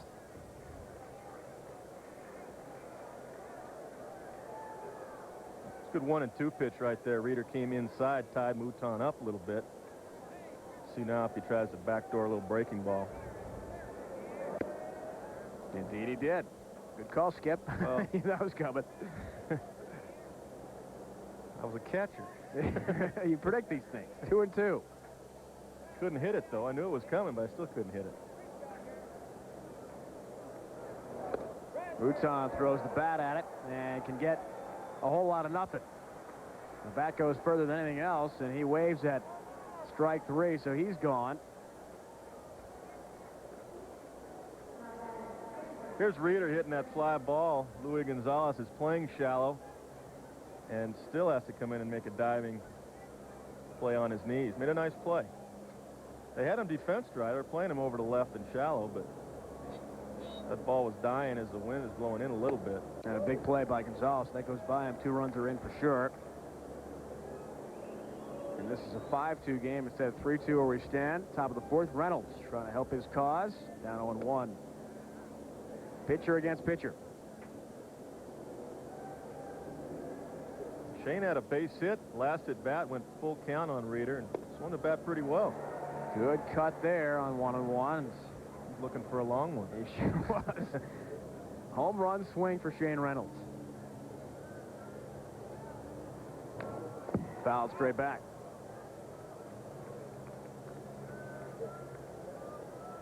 This is the 4th meeting of the year between these two teams. Houston won just one of the 3 games played at the Astrodome in April. Tapper fouled on the 3rd base line. And Reynolds did pitch against the Giants this year already once and lost his lone outing.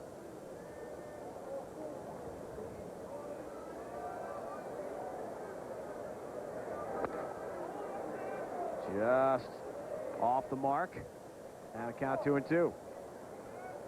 Can't look down to your notes for a second as a broadcaster with Kirk Reeder on the mound here, Kevin. This guy wastes no time whatsoever, especially against an opposing pitcher. Doesn't want to spend more time than he has to. Foul off by Reynolds, who's up for the challenge. Well, he's into a nice rhythm now, and he's retired 8 in a row, 7, 8 in a row now.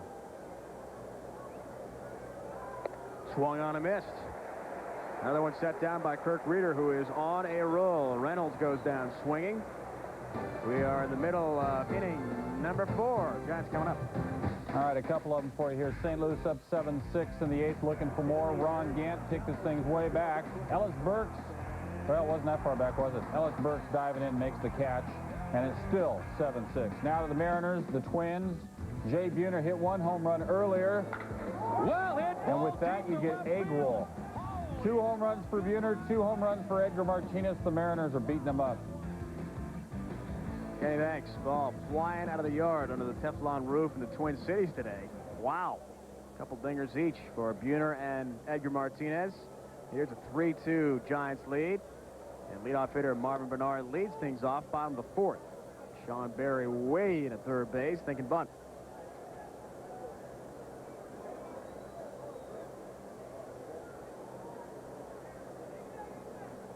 Very leery of what Bernard can do. We saw that good speed help lead to a fielder's choice RBI in the 2nd inning when the Giants got things going offensively with 3 runs. That's one thing that never goes in a slump is speed. If you're a 4-2 runner down the line, run 4-2.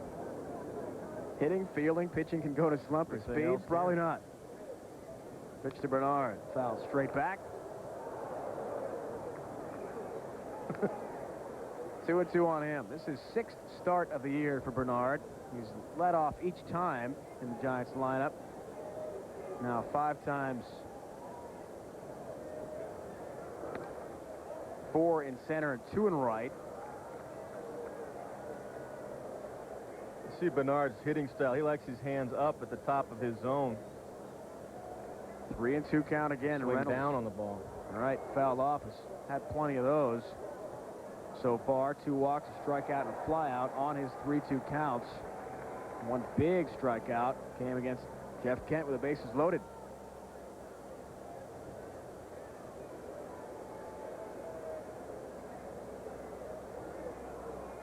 A lot of deep counts in this game for Shane Reynolds. His pitch count is way up. Swung on a miss. Bernard is gone to lead things off in the 4th. Yeah, and it's still a 1-run game, but you mentioned that the deep counts have created some long innings for him.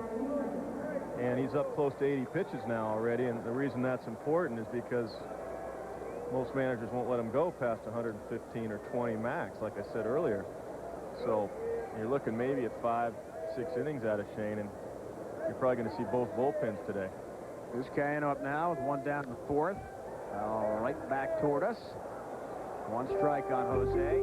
Involved in 2 major trades along with Jeff Kent in 1 year, from the Mets to the Indians and the Carlos Barraga deal, and then after 1996, Indians to the Giants and the Matt Williams trade. Shortstop, second base double play combo, getting shifted around a little bit from league to league and city to city. Yeah, Vizcaíno came up with the Dodger organization originally. It was he and Jose Offerman at the time. And actually, because Offerman was such a prospect, Dodgers moved Vizcaíno to second base in AAA. So that was the combination there, and many thought in L.A. that would be the combination for a lot of years. 1-2. Throws the bat at that one. Biggio charging in. Knows Vizcaíno's got good speed, but will throw him out by a stride. Over to Jeff Bagwell. 2 down in the bottom of the 4th.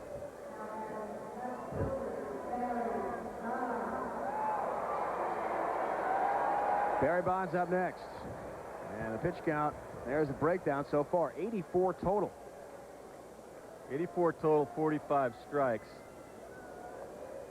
And like I said earlier, 60, 63, 65%. That's what you're looking for. Average major league pitcher throws about 63, 62% strikes. And Kevin, a good follow-up stat to that. In his last outing against the Giants, Shane Reynolds on the 27th of April, 7 innings pitched, 85 total pitches. Right. Means you're having some easy innings. You're getting your defense back in there on offense quickly. These guys are out there, you know, getting on their heels a little bit, standing around out there. Bonds, another one, well, just inside the strike zone. Looked like it was high and away. And Barry, a little bit of a question on that 2-0 pitch. 2-1 to Barry Bonds.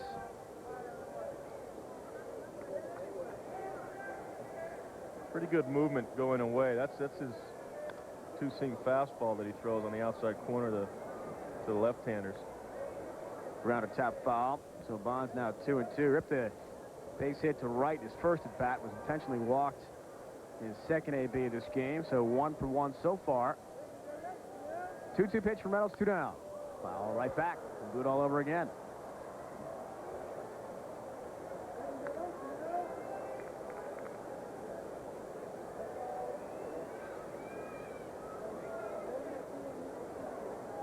Barry Bonds, the all-time Giants left fielder in RBIs for a single season. That was just last year with 129. 42 home runs as well. Fly ball, lifted to short left. In comes Gonzalez. Out Gutierrez, and Luis Gonzalez puts it away for the 3rd out. So Shane Reynolds and the Astros looking a little better in that inning, still down. All right, Colorado down 1 to St. Louis until this guy, Andres Galarraga, 2-run home run, his 11th of the season. Put him up by a count of 8-7. Next batter, he kind of got it in progress there, didn't you? Vinny Castillo quickly out, 9-7. That's your count right now. All right, thanks very much. Two teams, Cardinals and Rockies, that these two National League teams just faced over the weekend. Houston lost a game. They had a 4-0 lead yesterday at Coors Field in Denver, and ended up losing that one 8-5.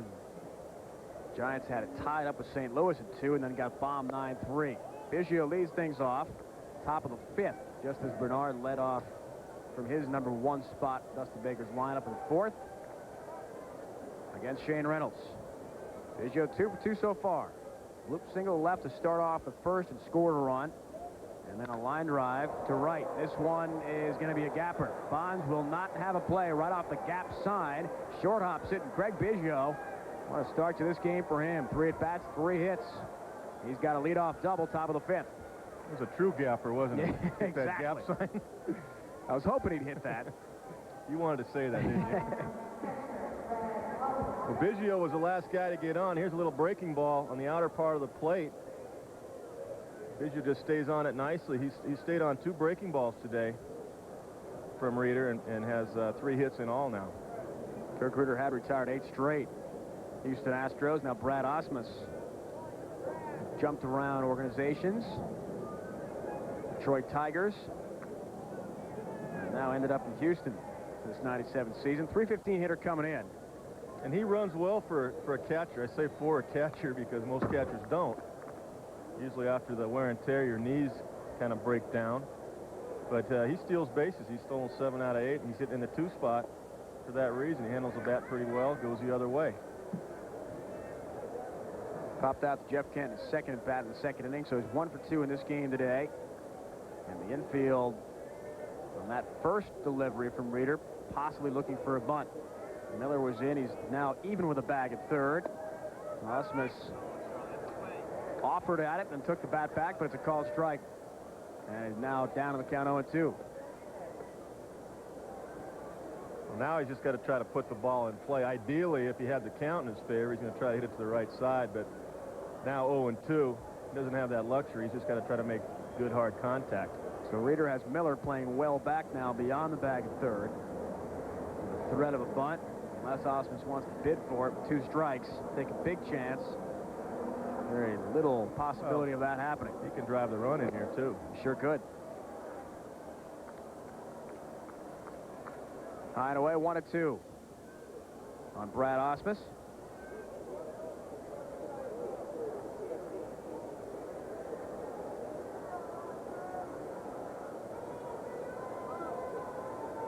Very good defensive catcher as well. 48% the runners thrown out, 11 for 23. So he's been a solid part of this team so far this year. One of the reasons the Astros still in first place. He's done a nice job for him. You saw Reeder do an inside move, that little lift to the right leg and spin towards second, because Biggio, you forget about him, he likes to steal third base. Although with Bagwell on deck, doesn't want to see himself run out of an inning here, run himself out of an inning here. 1-2 the count on Osmus. Biggio at second. Top of the 5th, no one out. And a 1-run lead for the Giants, hanging in the balance here. Breaking ball really got away from Reeder. Yeah, he didn't finish that one off. He'd been settling into a nice rhythm where he's finishing off his curveball and his fastball. He actually was using the inside part of the plate better the last couple of innings with 2 strikes. And now 2-2. We'll see what he does. Big pitch from Reeder. Ground ball towards second. Kent diving to his left, makes the play, throws, and he got him. Great play by Jeff Kent at second base. Biggio advancing to third on the play, and Kent saves a run at second. Well, Osmus does a nice job hitting that ball away to the hole the other way. Kent does an even better job going to his left to stop it and get up and make a fine throw. Just ahead of a speedy runner, Osmus. Ranged as far as he could to his left. Got to his feet and made the play. Good diving stab by Jeff Kent. We talked about his offensive numbers, but often not thought as a solid second baseman. Showing that there, and they're going to put Jeff Bagwell on, not taking any chances. This is no surprise right here. This guy's leading the National League in home runs, and this is what we talked about earlier in the broadcast about what the number 4 hitters are not doing behind Bagwell, and the Giants are well aware of that, and they're just going to put him on. Bagwell not only is capable of tying the game here, but putting them ahead, so they'll set up a double play type situation here with 1 out. Second time of the game, Dusty Baker and Larry Dierker have seen Jeff Bagwell reach first via the base on ball route. He also grounded out to second in the second inning, so he'll remain 0 for 1 for the game. And Luis Gonzalez, left fielder, now up. He so far is 1 for 2 with an RBI fielder's choice in the first. Runners at the corners, and another big situation for Reeder in this game. Top of the 5th inning, 1 down. I think that's a pretty good move there by Dusty Baker, in my opinion. You got one of the best hitters in the National League with the runner at third base. The run is almost a gimme if he hits. So they like to set up the double play and take their chances with Gonzalez. Quick throw to first. Bagwell back, not much of a threat to be going here. Yeah, they're just going to keep him honest, not take it for granted. Let him know that we know you're over there. Don't be stealing on a first move on me. So Snow holding him on will try to take away any advantage Gonzalez could have hitting into that hole in between first and second. As soon as Reeder delivers the pitch, he darts over, try to close that gap. But still, there is some space for Gonzalez to shoot for. Yeah, and in 2 at-bats, he's grounded to first base and he's struck out. So they like this matchup right here, even though historically left-handers do hit Reeder better. They're having success today against Gonzalez. Bagwell at first, Biggio. 2 outstanding players. This Houston Astros ball club, both on base now. Runners at the corners and 1 down, 5th inning.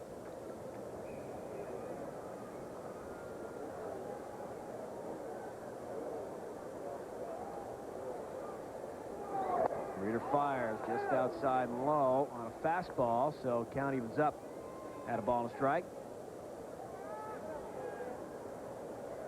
Luis Gonzalez, originally a 4th-round draft pick at 88 of Houston, returned as a free agent last December, involved in that big trade, Ken Caminiti and the San Diego Padres.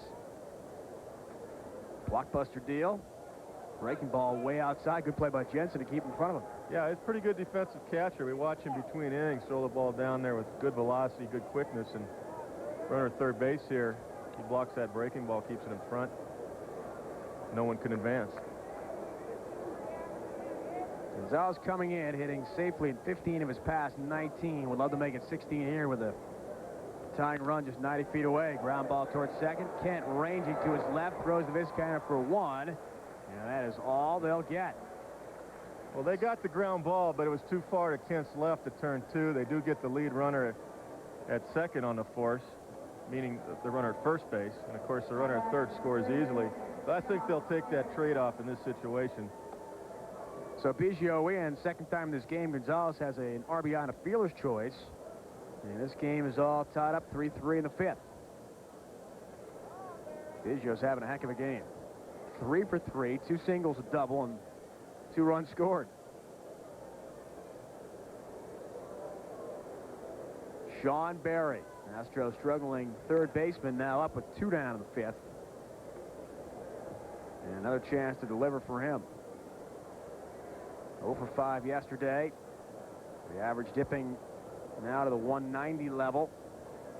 Left 6 men on base in that loss yesterday in Denver against the Rockies. Kind of waited on that and lost it towards center. Javier makes the easy catch in center field about 350 feet away. Reeder allows a tying run. We got a new game. 3-2 game heading to the bottom of the 5th inning. Giants, so 1-run lead on Houston. Actually tied up 3-3, that should be, after the run a moment ago scored by the Houston Astros. Craig Biggio getting things going. Here's Shane Reynolds' numbers. Yeah, the numbers, innings 1 through 6, you see the opponent's batting average 218. 7th inning on, up to 271. ERA is 4.60 versus 2.56. So the reason that's relevant now is because he's actually up to pitch count where he's like he's in the 7th inning. 91 pitches. Normally at 91 pitches, Shane Reynolds into the 7th inning. So you have to watch him pretty closely now. On the bottom of the 5th, he'll face Jeff Kent to lead things off. One thing good pitchers do, like Shane Reynolds, they keep their club in the game even though they don't have their good stuff today. And he doesn't have his great stuff today, but still battling and scrapping, and we're tied. Kent so far 0 for 2. Popped out to the right fielder Montgomery in the first. Struck out swinging with the bases loaded. Full of Giants. Bidding for yet another grand slam. That in the 2nd inning. The only thing that's not going to happen today for Shane Reynolds, you're not going to see him go in the 8th and 9th inning, which you like to see your starters do if you can. So this is an important inning for him. And you see, this doesn't really have great command right now. He's 3-0, and I wouldn't be surprised if this guy gets on, the bullpen gets going again. He's getting up toward 100 pitches almost. Remember, Larry Dierker likes to stick with his starters at least through the 6th. Love to see him go through the 7th as well. And actually, in a loss earlier this year, Shane Reynolds a bit critical of that after he stayed in the game, gave up a late run, and lost the game. Yeah, he said should have been lifted. Yeah, he said he was struggling after 6, and he had a lead, and he should have come out, and he didn't. Went back out in the 7th, gave up a couple runs, and they lose the game. So Kent leads off the inning with a walk. Let's go to Kenny Mayne for another update. Kenny. All right, Phils and the Reds. Phils didn't waste any time getting on the board here. Scott Rowland. Bouncing ball. That's a bouncing ball, isn't it? Greg Jeffries, Mickey Morandini, they're both coming in to score, and that's your score. It's 2-zip. It's early. It's 1st inning. Kenny, thanks. Here's the 5th. JT Snow up now with Jeff Kent on leadoff walk in 5th inning against Shane Reynolds. one thing about Larry Dierker we touched on earlier, he likes the players to have and accept responsibility. So he pushes his guys, and a guy like Shane Reynolds, he's gonna make him stay out there and try to get out of the inning. But like we said, he's got over close to 100 pitches right now, and I think the bullpen's getting up as we speak. So he's pushed him just about as far as he can go. Snow so far in this game, 1 for 2, a single up the middle in the 2nd. Broken bat. flare toward left. Gonzalez over. Mouton streaking over to his right, able to make a good catch on the run for the first out of the inning. Hit that ball off the end of the bat and had some tail going away from Mouton. He made a nice play.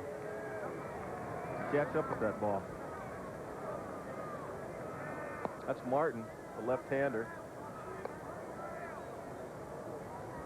Of course, with all the switch hitters in the Giant lineup, makes it tough to decide which guy you bring in, who you want to turn around. Snow, who just hit, is a much better left-hand hitter, so you want to turn him around, hit right-handed. Vizcaino's about even normally. Here's Stan Javier.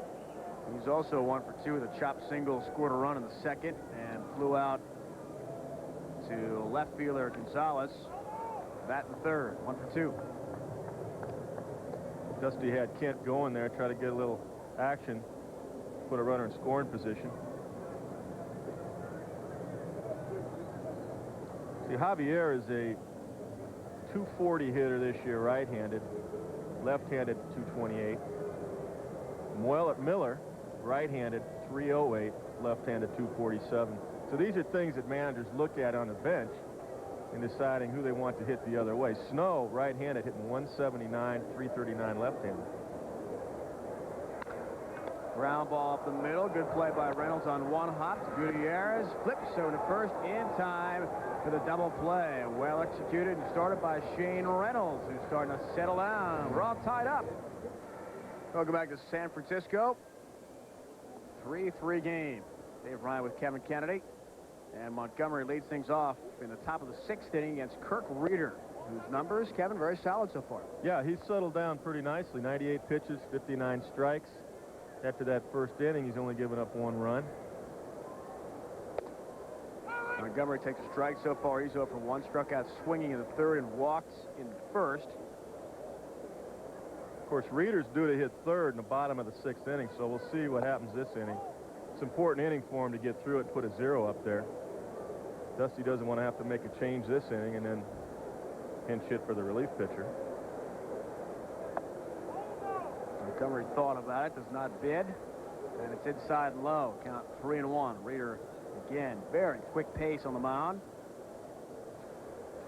Yeah, you got to be ready defensively as a defender and as a hitter.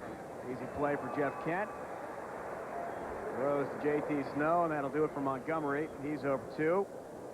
Score that 4-3. Now, Reeder's only given up 1 hit in the last few innings. Now is, like I said, when the manager starts looking at the pitch count, we'll see if Dusty goes strictly on pitch count or how Reeder feels and how he's throwing. This is where you make decisions whether to leave your guy in and try to get another inning out of him. And that's assuming, of course, he gets through this inning.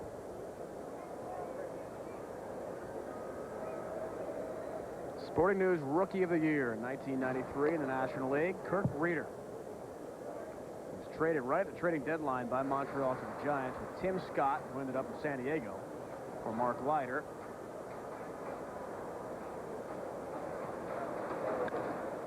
Right off the hands of Gutierrez. J.T. Snow taking himself.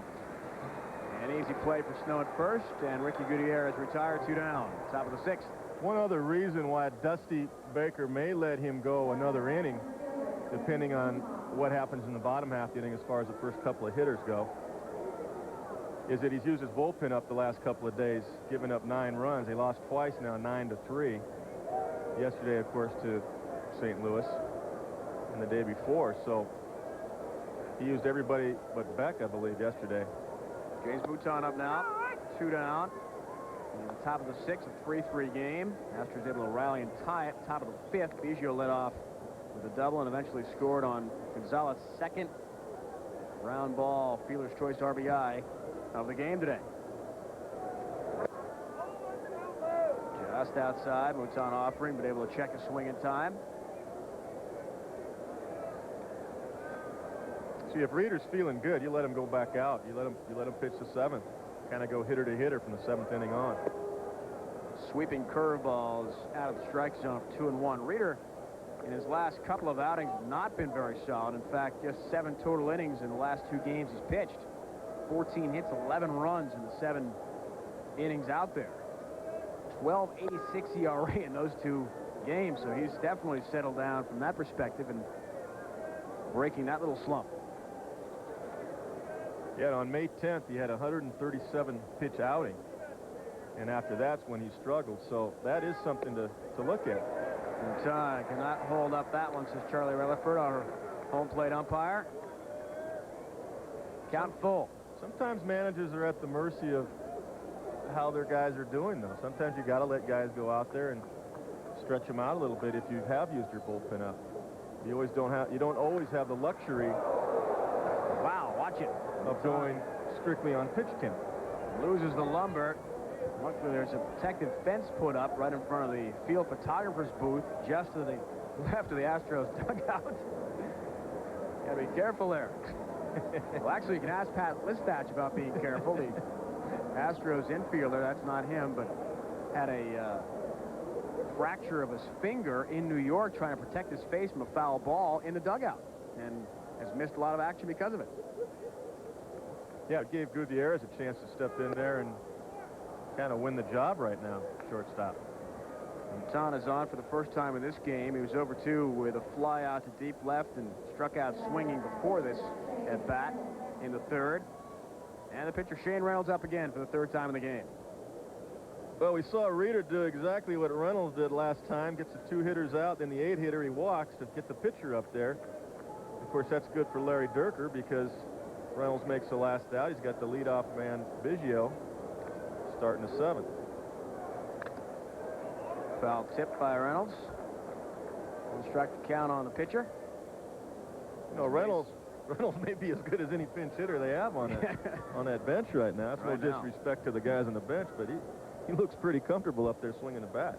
Listach did have a pinch hit appearance in his first game back after that hairline fracture of the finger suffered in the dugout in New York, Shea Stadium, and struck out to end the game yesterday in Denver. Reynolds has 1 base hit this game, a single in the 2nd inning. He's 1 for 2. Curveball just outside of the strike zone again. Little backdoor breaking ball Reeder likes to throw. Try to bite the outside corner so right-handers kind of give up on it.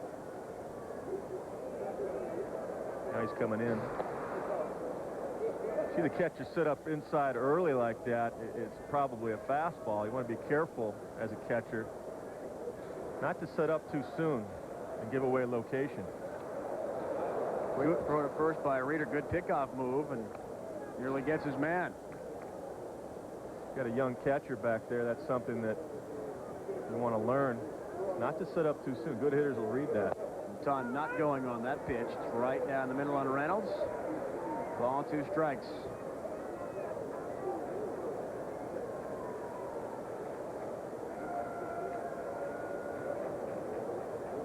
The longest times we've seen Kirk Reeder in between pitches all game. Reynolds just get up there and fire. And call strike 3. Reynolds struck out for the 2nd time by the opposing pitcher, Kirk Reeder. Giants and Astros all tied up. We've got more coming up on ESPN. Just a beautiful day for baseball in San Francisco.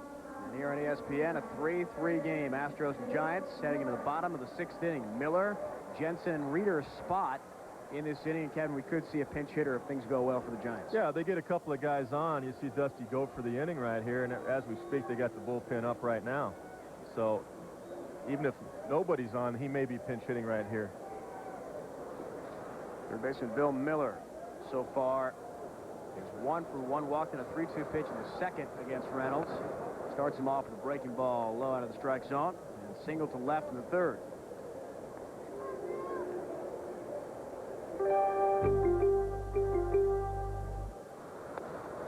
Rene Arocha is up now for the Giants in their pen getting ready.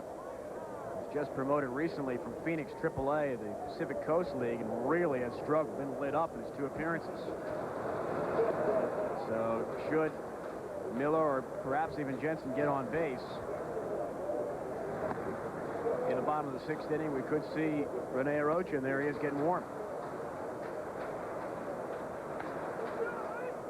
Nips the outside corner for a strike. Yeah, Shane Reynolds starting this inning had 100 pitches, 54 for strikes, which is 54%. Historically, he throws all his pitches at a 66% clip for strikes.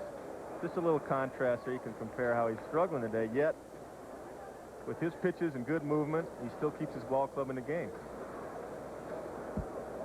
Pitches by inning right there. Second inning is the one that ate him up pretty good. 41 pitches in the second inning. Lashed up the middle. Good play from Mouton. Initially had problems judging that one, then just was frozen in his tracks and makes the catch in center for the first out.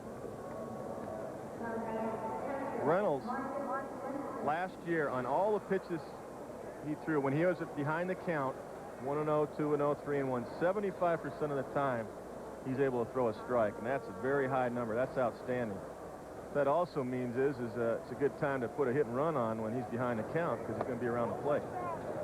Rookie Marcus Jensen up next with one down, sixth.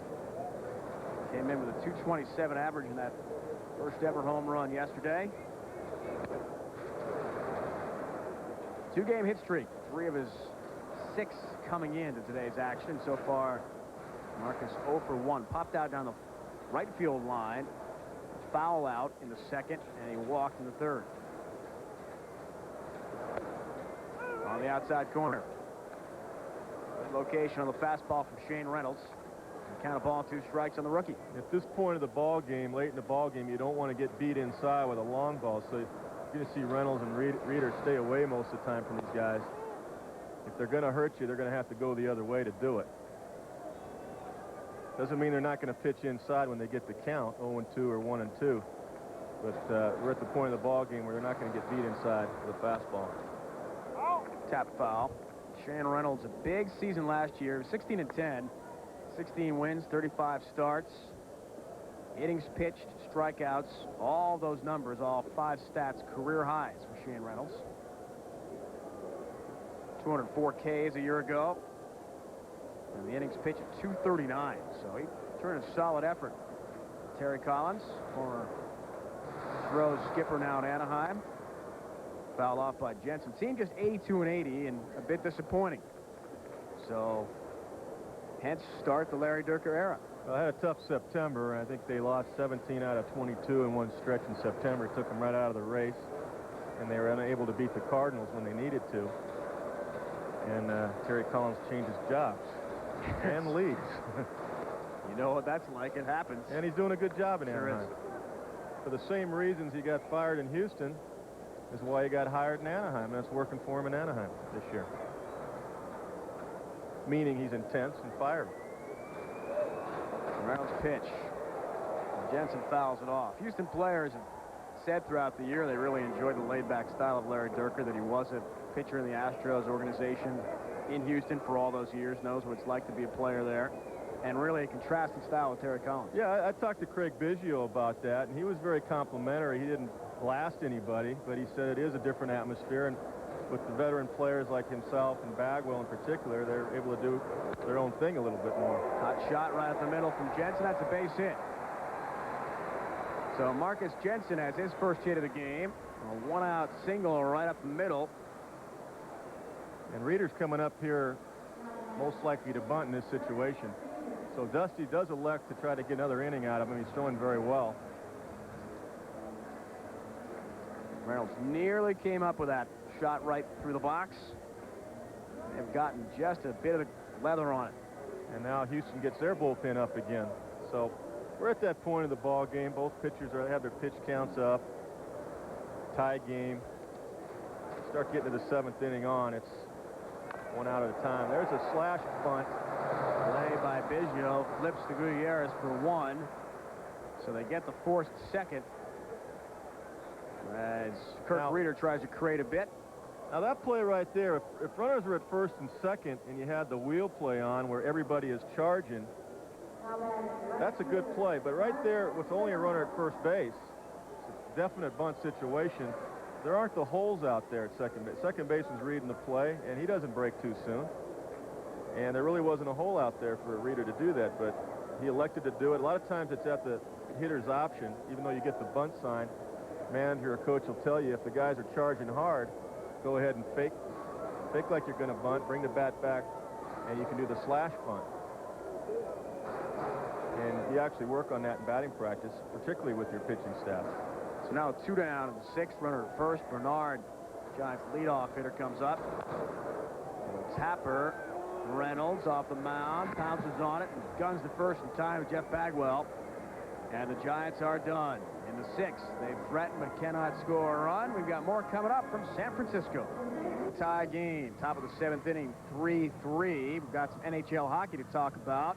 The Colorado Avalanche would like to have it 3-3 in their series with the Detroit Red Wings. Tonight, 7:30 Eastern Time, 4:30 on the West Coast. National Hockey Night returns. It's Game 6, Western Conference Finals. Claude Lemieux, NHL's leading playoff point man, against Stevie Wise, Steve Yzerman, and the Wings try to make their 2nd Stanley Cup final in the past 3 years. Coming up on ESPN tonight, defending champion Avs looking to stay alive in Detroit. You've done a few of those games, huh? Just a couple. Just a couple. Had a great time doing them this year. Flyers are in, beating the Rangers in 5. Flyers against either Colorado or Detroit in the NHL Finals this year. Here's Biggio leading things off. Well, this is the right guy. This is who they want to lead off in the latter third of the ball game here, 7th inning. Both bullpens are busy now. Tavares and Poole are up for San Francisco. He has been. Martin is up for Houston. So we may have seen the end of Shane Reynolds as he continues to throw. Martin does, the left-hander in the Houston bullpen. And Biggio has been impossible to retire. 3 for 3, bloop single to left to lead things off in the 1st. Liner to right in the 2nd, and a double. In the 5th, he scored the Astros' 3rd run to tie this game. Yeah, he's been in the middle of all the scoring. In fact, he scored 2 of the runs. And it's 3 for 3. There's the bullpen for the Giants. Left-hander is Poole, right-hander is Tavares. Came over from Cleveland. Part of the Matt Williams trade. Blockbuster deal. This is Biggio in the bottom of that last inning. You see the second baseman there. He reads the play well. Biggio stops. If he's charging hard to first base, covering the first base bag, and Snow's charging hard for the bunt, then it's a good play. But Biggio didn't break too soon and read the play easily. Waved at and missed. They finally are able to retire Craig Biggio. He went for a ball out of the strike zone. Has a couple of words for home plate umpire Charlie Relaford on the way out.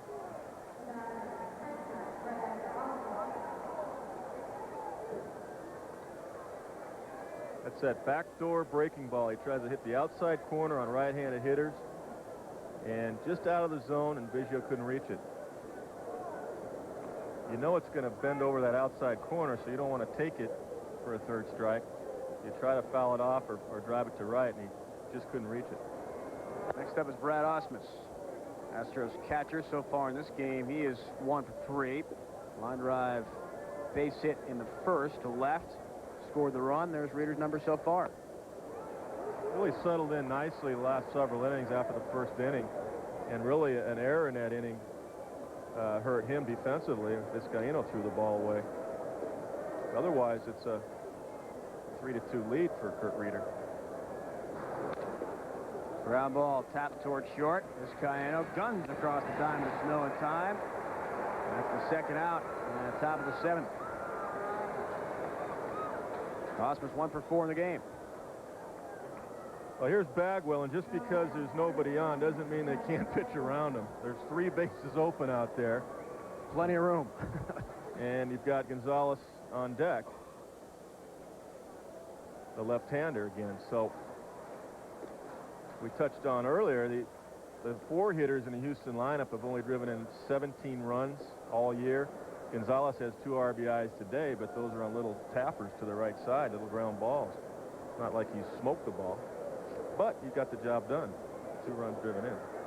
2 walks in the game for Bagwell, 1 intentional. Finished off that way in his 5th inning at bat. This is the one guy you don't want to beat you right here. You don't want to make a mistake. They're going to pitch him away very carefully. Wouldn't surprise me if they end up walking him. Saturday, Bagwell had his 16th homer of the year, National League leading 16th Tater against Colorado. Was robbed yesterday. Good play by Ellis Burks in center. Went over the fence to take away number 17. Looks a strike. They're going to try to paint him up, just what they did right there. 2-0 on the corner. That's where the catcher's going to set up. And if they miss, they're going to miss away from the hitter, out of the zone. 2-1 delivery is tap foul. So the count evens up. 2 balls, 2 strikes on Jeff Bagwell. Of course, Bagwell wants to swing the bat here. He's the guy that wants to drive the run and hit the home run. 6 home runs in his last 9 games. Always a threat. He and Derek Bell becoming the first Astros ever in the same year to have more than 100 RBIs. Bell had 113 last season. See that pitch right there, off the plate, 2-2. Good location. He missed with his location away, meaning it was a ball, but close enough where Bagwell had to foul it off and swing at it. One thing Dusty Baker said, so impressed about Jeff Bagwell, is his ability from at bat to adjust to the way teams pitch him. That's the key in the major leagues, to stay in the major leagues and have success. A very smart hitter. Just outside. It helps to have a good eye as well. Rarely wasting at bat. Crowd's booing here, but that was a ball. The catcher set up outside, and he hit exactly where he set up. But he set up off the plate intentionally. Full count. Foul straight back by Jeff Bagwell.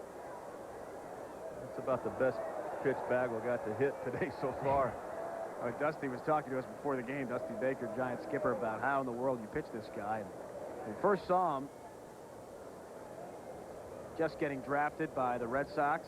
Didn't think Bagwell would be a big-time player in the big leagues.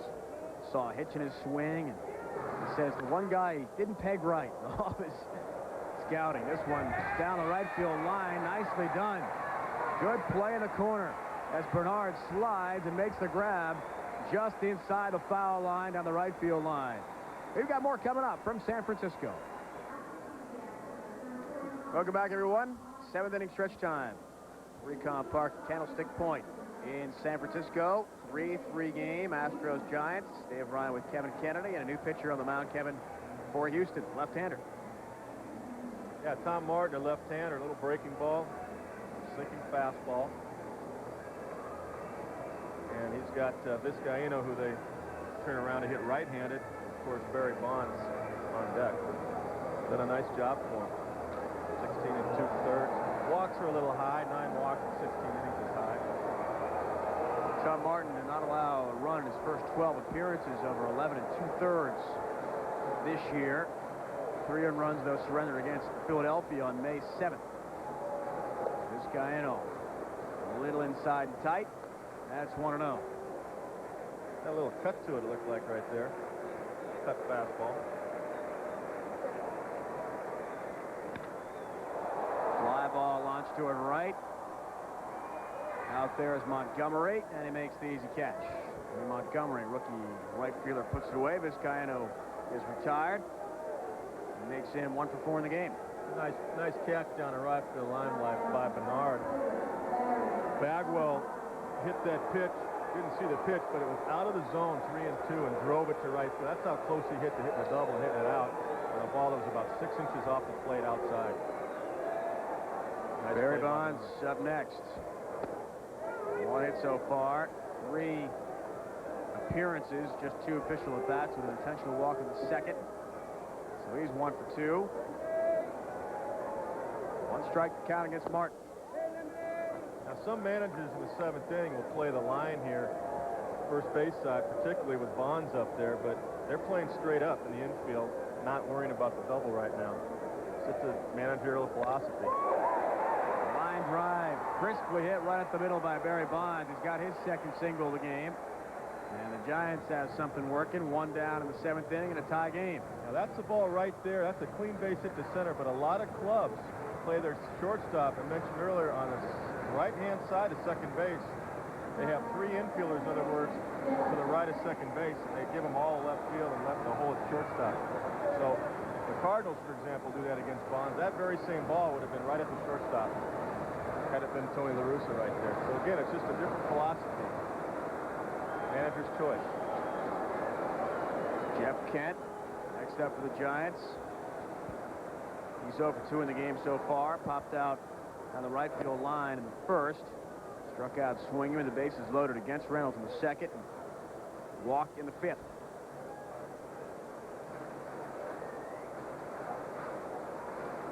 Jeff Kent felt he might see the Astros pitching away a lot with him in this series based on what he saw with St. Louis in the last few games here in San Francisco, and the Cardinals had a lot of success in retiring him.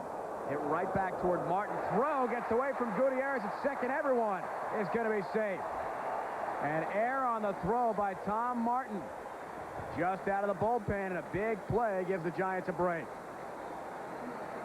Well, Martin makes the play. He makes the pitch. He gets the double play ball, spins, and Biggio covers second. That throw should have gone to Biggio. Shortstop was backing up Gutierrez, and he actually throws the ball to the shortstop. Got a little bit confused there. Biggio is there waiting for the throw, and so is the shortstop. So there was confusion on who was covering there. Right-hand hitter, got to believe Biggio was covered, and he was there. Martin sees a shortstop on the run, and instead of throwing to the bag, he throws to try to lead the shortstop and throws it behind him. So bad play all the way around from Martin. Score that a fielder's choice E1 error on the pitcher, and now J.T. Snow will flip around and hit right-handed against the lefty Tom Martin. Kevin, you pointed out the numbers, though. Big difference between the left side and right side of the plate with J.T. Snow. Yeah, this is the way you want him to hit. He got hit by Randy Johnson, of course, a left-hander in spring training, and anytime you get hit anywhere by Randy Johnson, it's dangerous. He got hit in the jaw, I believe, and came back rather quickly, then got off to a poor start right-handed, like 1 for 18, and hasn't really recovered from the right side since. Big swing and a miss, breaking ball from Tom Martin. But historically, in the American League, he was a much better hitter left-handed. He's got a little bit of power right-handed, but he's a much better hitter with more power left-handed. This is the way you try to turn him around whenever you can. Over 20 RBIs for J.T. Snow. Chance here with 1 down. The bottom of the 7th, 2 men on. Bonds and Kent. Just inside. People may say, well, why doesn't he just hit left-handed all the time? Well, because the left-hander throws the breaking ball going away, and as a right-hander, you want that breaking ball coming into your swing.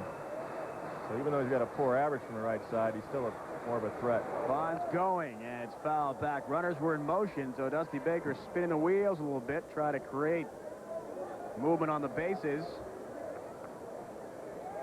And Snow swinging away there to protect those runners. Yeah, trying to create some holes out there. Bonds got a pretty good jump second base off the left-handed pitcher. It's easier to steal third with a left-hander out there. Got a slow delivery to the plate. J.T. Snow, 1 home run this year from the left side, 20 RBIs. Never a big home run man, even in Anaheim. Always a solid RBI guy, and especially good as a first baseman defensively. Here, though, he goes down swinging against Martin. Big strikeout for the lefty reliever Tom Martin. His first strikeout of the game. Now Stan Javier. That's good location by Martin. Fastball in the outside corner.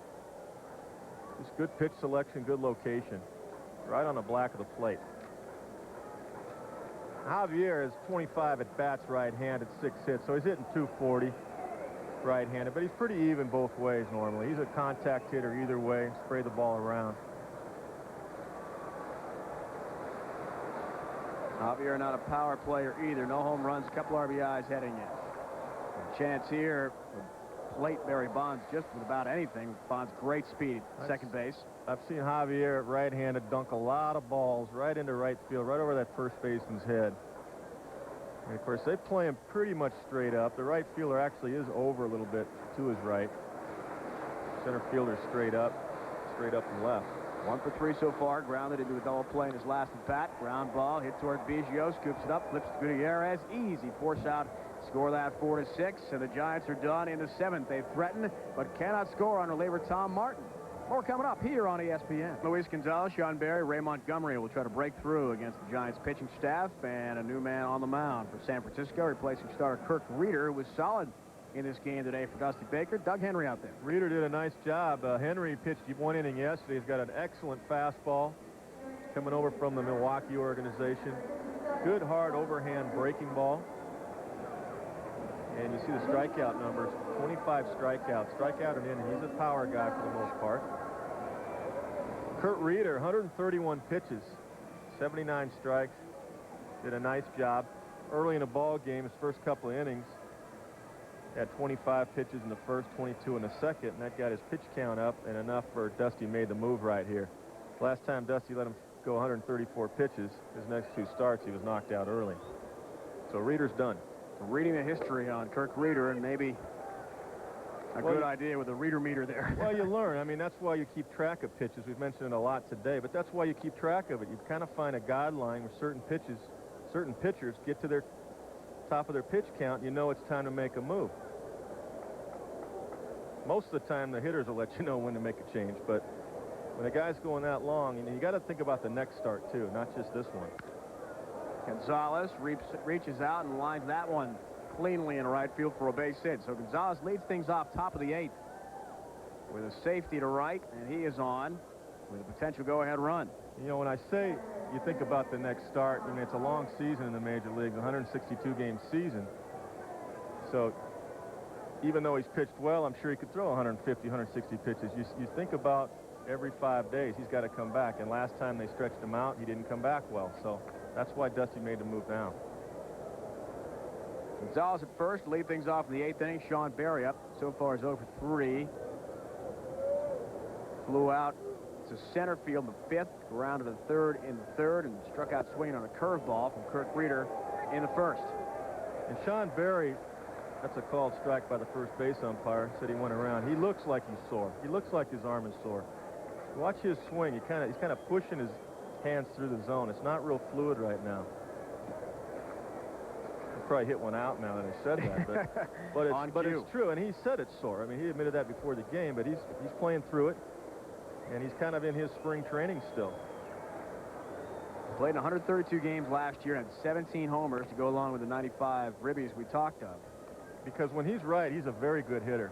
280, 290 type hitter, 17 to 20 home runs, 95 RBIs. Capable of hitting a double right here. Larry Dierker's got Russ Springer, right-handed reliever, up in the Astros bullpen. You may see him in the bottom of the 8th inning.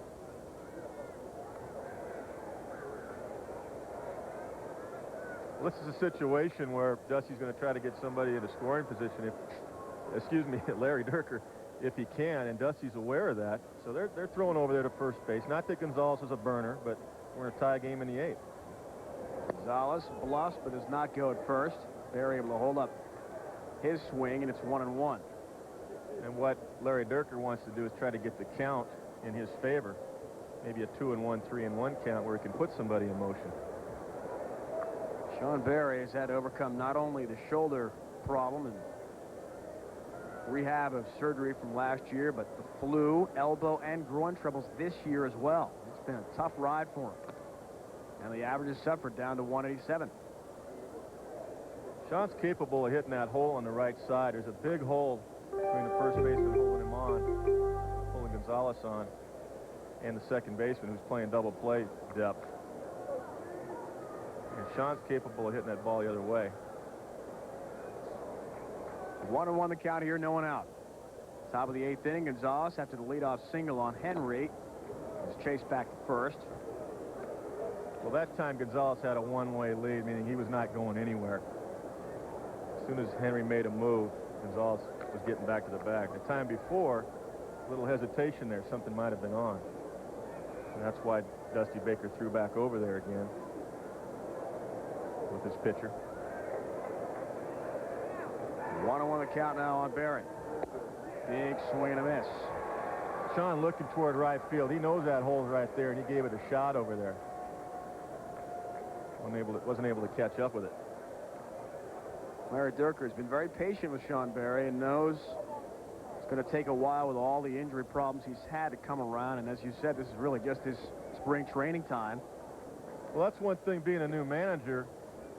He's a new manager on the field, but he's not new to the organization. He saw Sean from the booth last year when Sean was healthy and knows what he can do. Swung on a miss. Looked like he was trying to go to right field again. Now he's going back to the dugout. But he's sore. He's pushing his hands through the zone. He's not able to swing with a fluid motion. Watch him right here. A little bit of push, a little slow. He just can't. Even takes a hand off the bat there. Thomas Howard is out of the dugout. He may pinch hit here for the rookie right fielder Ray Montgomery against the right-hander Doug Henry. And he is set to go. Former Cincinnati Red. And I believe this is Dick Pohl making a visit to the mound. Talk about what they're going to do with Howard. There's nobody up in the Giant bullpen, so Henry's going to face Howard. Inning before, Poole was up, the left-hander, but nobody's up now. Of course, with right-handers on deck, Gutierrez and Mouton. Thomas Howard hitting .232, Kevin. You started in right field yesterday for the Astros against Colorado, went 1 for 4. 4 for 14, that's .286 as a pinch hitter so far this season. Yeah, Thomas Howard, he started in the Padre organization. Pretty good prospect there. Went a lot of years to winter ball, worked at his craft. At one time, he was a switch hitter. Didn't hit well right-handed, and now is strictly a left-handed hitter. In the 8th inning, one man down. He's got Gonzalez at first with a potential go-ahead run. Howard, great speed as well. Last year had 10 triples, which along with Marquise Grissom tied for second. How about Lance Johnson of the Mets last year? 21 three-baggers. That is great hitting and great speed. That's something. Johnson has been bothered by shin splints this year for the Mets. Not been able to play much, but a good start from them also. Yeah, they're playing pretty well. If they're in the NL Central with Houston, they're going to be in first place with the way they played. Because they play behind Atlanta and Florida, forget it. Yeah, they're scrapping pretty well over there.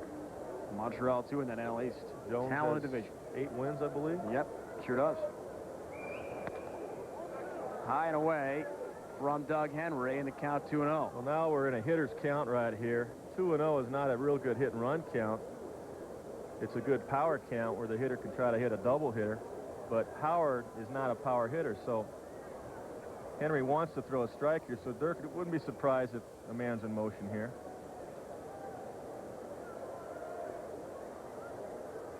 Gonzalez, good lead, but not going at first, and Howard takes a fastball in the outside corner for a strike. Yeah, Larry let him hit there 2-0, see if he can get a pitch he could drive, and it was on the outside corner. Good location by Doug Henry. Now is ideal count, of course. Get that winning run into scoring position. And Howard makes contact and can hit the ball the other way, so we'll see what happens. Quick throw back to first. Luis Gonzalez in without a problem. I'd say he'd have to be going here myself. But I'm up here right now. I don't have to worry about that anymore. Not anymore. At least for now. At least for now. It's fun to talk about, though. Gonzalez ready. Not going again, nope. And it's out of the strike zone from Henry, so he falls behind Thomas Howard 3-1 with one down in the 8th and a man at first. Well, Durker didn't feel comfortable 2-1 running right there. We'll see how he is 3-1. He may go all the way to 3-2 before he puts him in motion. We'll see. You just got to keep him close as a pitcher. Your concentration has to be on getting his hitter out and making a good pitch. Good location away. Runner going. Fastball high and away. Howard earns himself a walk. Gonzalez will ease into second base after the base on balls to Thomas Howard. So runners now at first and second, one down in the 8th. And shortstop Ricky Gutierrez up next for the Houston Astros.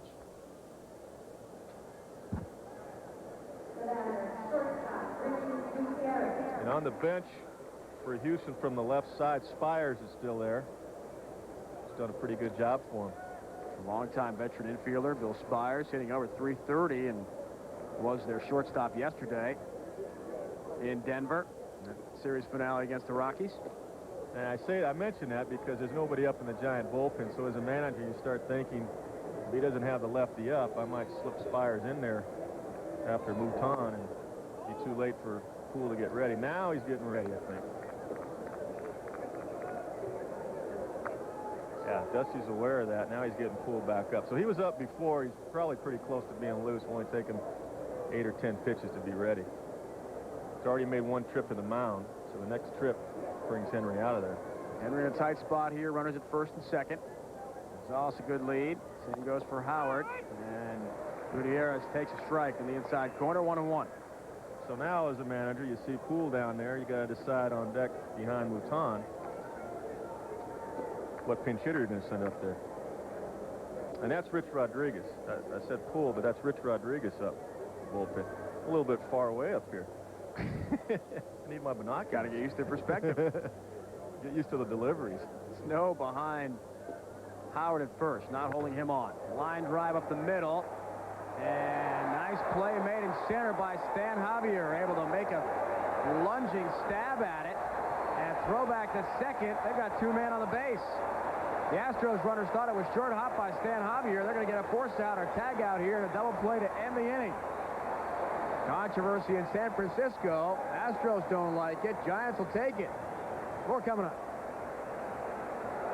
Stan Javier in 1995 went a full season in center field without making an error.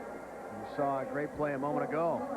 Made a double play. Well, we talked about him being a good outfielder. Got a great jump on this ball. Little line drive to center field, and he just catches it right off the top of the grass. And Thomas Howard thought he short hopped it and ran to second base. They got the double play. So Martin still on the hill here for the Astros into the bottom of the 8th inning in San Francisco. And there's action in both bullpens. Rod Beck, the closer, is up for the Giants along with Rodriguez. Can't see yet who the right-hander is for Houston up. Third baseman Bill Miller leads things off, bottom of the 8th. Tie game. Good breaking ball from Martin. Catches the outside part of the plate. Curveball there, a little back door again. Russ Springer is the other reliever for Houston in the pen. So both bullpens getting warmed up with double barrel action down the right field line for the Giants. Miller wraps one toward right field. Howard just into the lineup's not going to catch up with this one. Miller thinking 3, then holds up at second base. He'll settle for a double. Bill Miller able to lead off the bottom of the 8th inning with a gapper to right center. 2-bagger gets things started in style for the Giants. Well, if you look at matchups, Miller only has 26 at-bats right-handed, but he's hitting .308 with 1 double right-handed. So if you don't know a whole lot about a guy coming up from AAA or a guy that made the club out of spring training, you haven't seen him a lot, you look at stats a little bit more than a guy you see year after year. So looks like he's a pretty good hitter both ways. He's actually hitting .247 left-handed, Miller. So he showed it right there that he can hit right-handed. Now Jensen, same thing, only 14 at-bats right-handed, hitting .286. On the left side, he's hitting .200. But Dirker elects to have the lefty face both of these guys here in the 8th inning. Single up the middle in his last at-bat. See the first baseman in on his throat, first base. Way in. Jensen takes a bid it and lets it go. Now there's where you can use that slash play. When you see a first baseman charging, he's already starting about 40 feet in on the grass. And by the time he charges and the ball gets to the plate, I mean, he's about 25 feet from the hitter. That's when you can do that fake bunt and slash it. That's where they get the word, slash it down their throats, so to speak, to the right side. Way in. He's actually, I mean, he's way in. at an even level with the pitcher Martin now, and charging in. Jensen pops it up. Good play by Bagwell. He's able to glove it in midair. Well, that's the sacrifice not complete. That's why I say what Bagwell's telling you right there is I'm going to force you to swing the bat, and Dusty Baker elects to not have him swing the bat, elects to still keep the bunt on. The only play you can do right there is try to bunt the ball to third base with the runner at second. You try to make the third baseman field the ball so he leaves the third base bag. And Jensen didn't get the job done. So Bagwell, solid defense at first. Now Martin, although Larry Dirker is coming out, possibly with a hook. Good aggressive defense. I mean, he took the initiative, took the bat right out of his hands. Glenn Allen Hill is the pinch hitter, and a new pitcher coming in for the Astros as well. We'll sort it out and continue the 8th inning when we come back to San Francisco. Former Philadelphia Philly, Russ Springer is the new pitcher for the Houston Astros. And a meeting of the minds in the defensive core for the Astros as well. Springer, right-hander. Pretty good fastball. Done a nice job for him. Also had some time with the Angels, I believe. First full season last year with the Phils. 44 relief appearances and 7 starts, so he's mainly been out of the bullpen. That's one of Houston's strengths, is their bullpen. Of course, their closer, Wagner, the left-hander. a 95-mile-an-hour fastball. They still have Huda. So Miller at second base, pinch hitter Glenn Allen Hill in the bottom of the 8th, and 1 down. Tie game 3-3. Springer's first delivery outside. Off the mark, 1-0. So getting back to that bunt with Jensen, bottom of the 8th, just an option that a manager can do right there. If you let him swing the bat, he might drive the run in. You don't always have to bunt to get him to third to have the next guy do it. And Bagwell made them make a choice. Now it's up to Hill. Fouls it off. Count evens up a ball and a strike. Glenn Allen Hill, an 8-game hitting streak coming in to today's action. They're not starting right field. 1 for 4, the run scored yesterday. 5 homers, 33 RBIs, and those 33 knocked in. Second on the team behind Jeff Kent. This guy always had a lot of ability. He told us before the game today during batting practice, it's been a very frustrating year for him, especially defensively in right field. He's had some problems. And the fans have been very critical of him, really riding him hard when he makes mistakes. And he said he was surprised at that. Based on the history of this sports town, people realize how hard right field is to play at 3Com Park. And yesterday against the Cardinals, he made an outstanding running backhanded catch going away into the gap. So he's capable of making some nice plays. High and tight to Glenn Allen Hill. 3-1 from Springer. Right now, of course, Dusty wants to do it with a bat.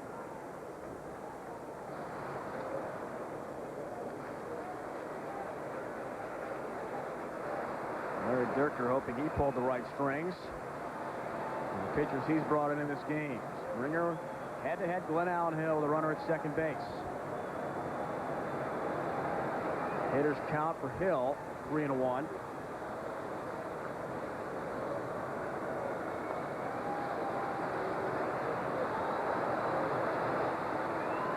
Now the fans at Candlestick Point making some noise, hoping for a late rally and a Giants win. Swung on and missed. Looked like it was high and away, and he went for it. Ball up out of the zone, 3-1 count, looking for a fastball. He got it, but up out of the zone.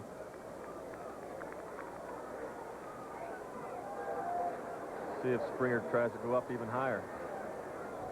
Give him a chase something. Outfield shading a bit toward a pull against Springer. Fastball just outside low out of the strike zone, not by much. Well, he didn't go higher, but he made a pretty good pitch. I mean, he just missed 3-2 on the corner, just off the plate.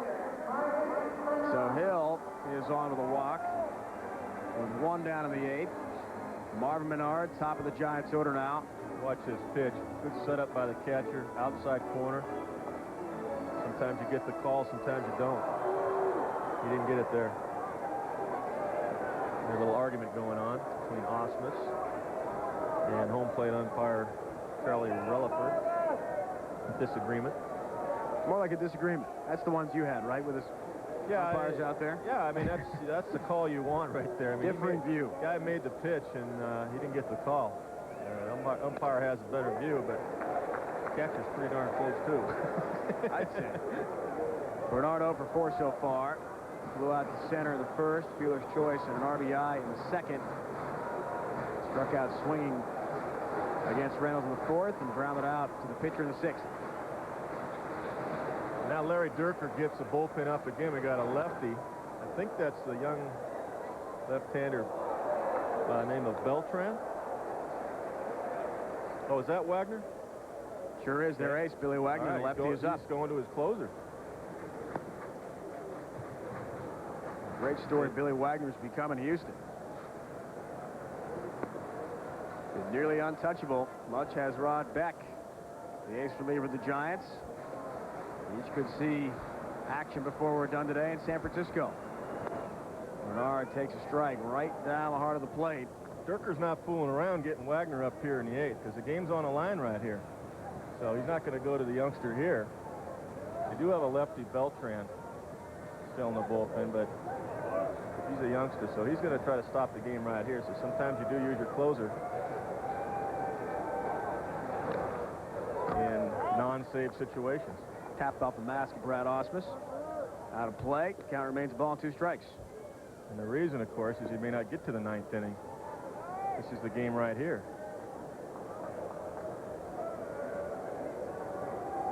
Bernard, a big opportunity to deliver in the clutch here. He's got Miller at second base. Glenn Allen Hill. Pinch hitter walked. He's at first.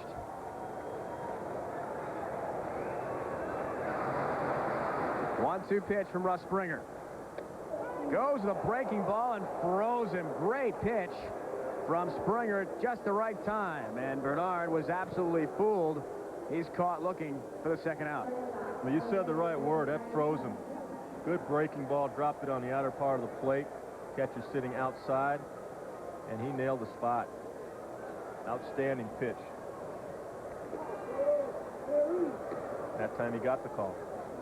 And the last chance in the 8th now to deliver it. Jose Vizcaino, Giants shortstop. He's got 1 hit so far in this game, a line drive to left, an RBI single in the 2nd. Well, the reason Wagner is up is that guy on deck, Barry Bonds. Guy named Bonds. Pretty good hitter in his day, huh? This is the last hitter you're going to see Springer face in this inning. Vizcaino walks or gets on base, at least as far as the game's tied. 1-strike pitch after the foul off from Vizcaino. Waves at that pitch just outside of the zone, but good location from Springer. Now he's up in the count 0-2 in a good spot to get Vizcaino.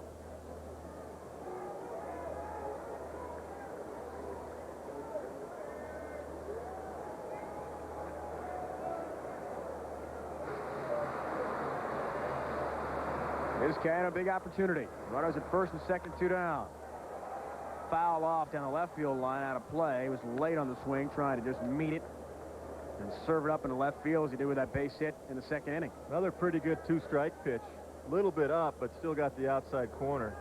So Springer hasn't made any mistakes with 2 strikes so far. The outfield's playing Vizcaino to left field as he slaps and punches the ball. They're playing shallow, taking the base hit away because the base hit could score the run. They're not worried about a double right now. They want to take the single away. Now Gonzalez is in quite a bit. He's made a couple of nice catches and left so far today.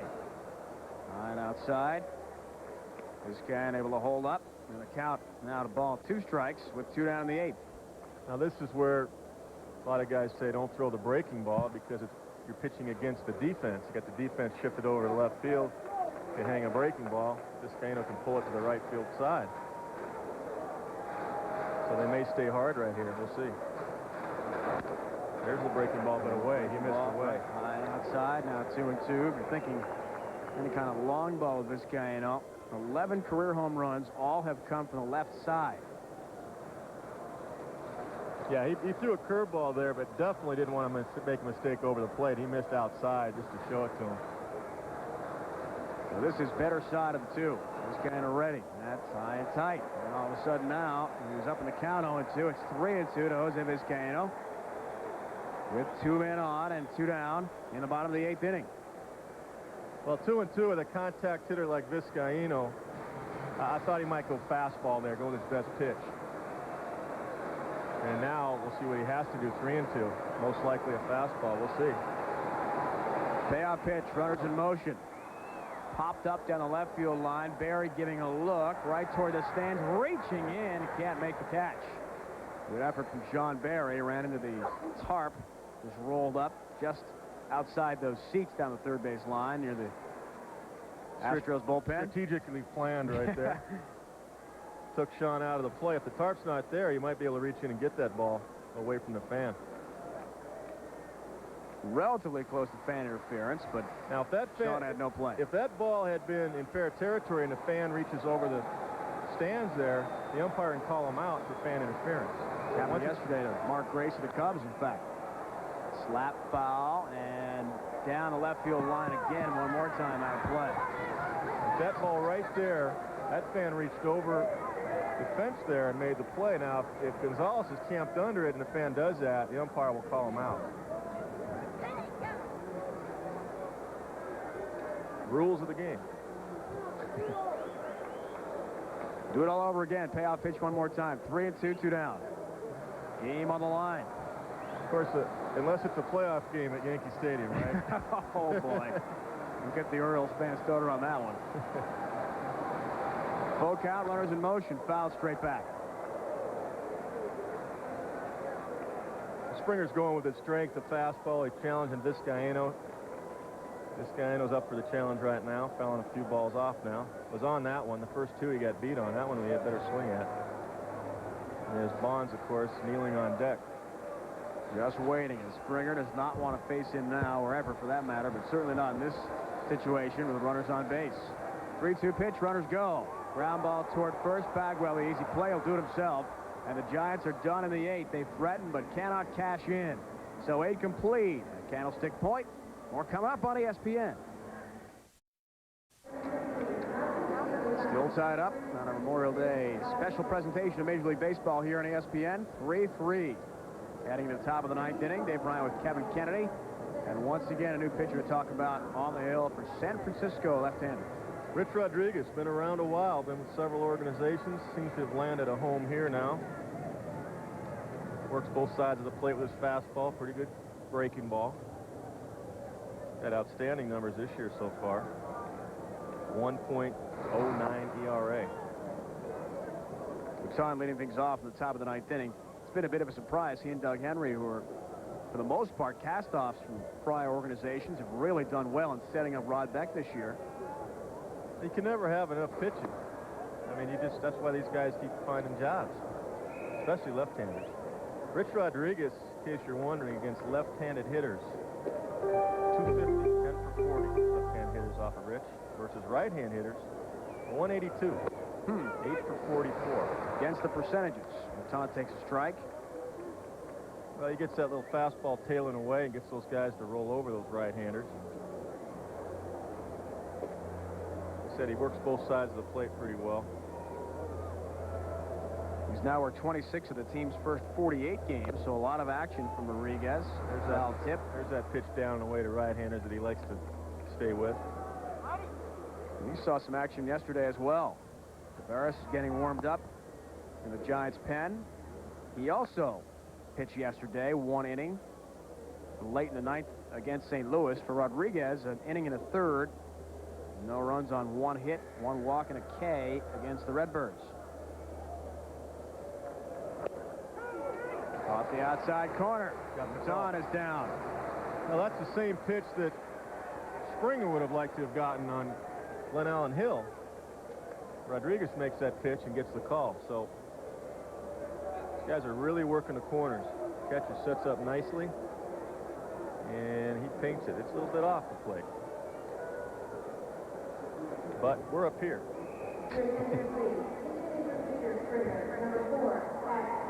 Pat Listach will pinch hit. Second straight game he's filled that role in the top of the 9th inning. So Springer is done. The Astros have 2 relievers in their bullpen, including Wagner. We talked about him. So we'll see a new hurler for Houston in the bottom of the 9th inning. And this is not Pat's best side, at least this year. 3 for 23 right-handed, hitting 130 from the right side. Whereas Pat's just trying to get on base. He's not a power hitter. You mentioned he had that sprained hand or finger protecting himself in the dugout. Got hit by a foul ball that's cost him some playing time. And he was a little bit upset about it as well. The Houston media, he felt he was ready to go after a few days and started the season as their regular shortstop, with Gutierrez out with his injury. It's been kind of a rough ride for him as well. Well, you just got to make the most of every opportunity you get. The other guy, Gutierrez, is doing very well. You can't complain there, and they're winning. They're in first place, so you just got to ride with it. Contribute when you can, and they'd like it right now. 2-1 count on Pat Listach. Foul off. County was up 2 balls, 2 strikes, 1 down, top of the 9th.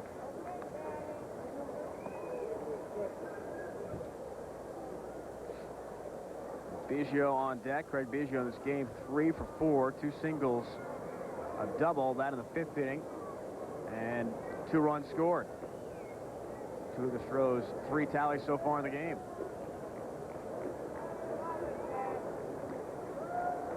Two-two pitch, way high and outside from Rich Rodriguez. Well, he wanted to make the same pitch he made on the previous hitter, but wasn't able to do it. Got the fastball away, but it was up out of the zone. Now he's got to come in with a strike, because Listash can run.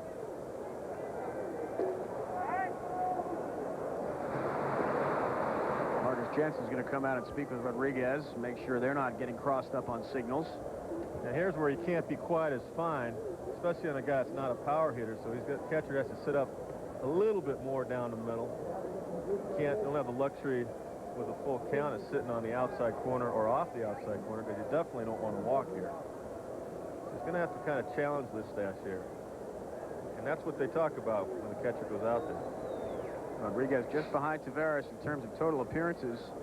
#1 on the Giants staff. This will be game 26. Which will tie him with Taveras, at least for the moment, but Julian is warming up in the pen and could retake that lead. So Rodriguez has really been solid as a setup man, and also has notched 1 save this year. All leading to Rod Beck. A big year in '96, despite the team's last place finish at 35 saves. Pitch on the way to Listash, foul right up the plate, out of play. And you see the catcher, he's sitting up right down the middle for the most part, which is what he's got to do right here. He's got to go right after Listash. If he beats you, he beats you, but you definitely don't want to walk him.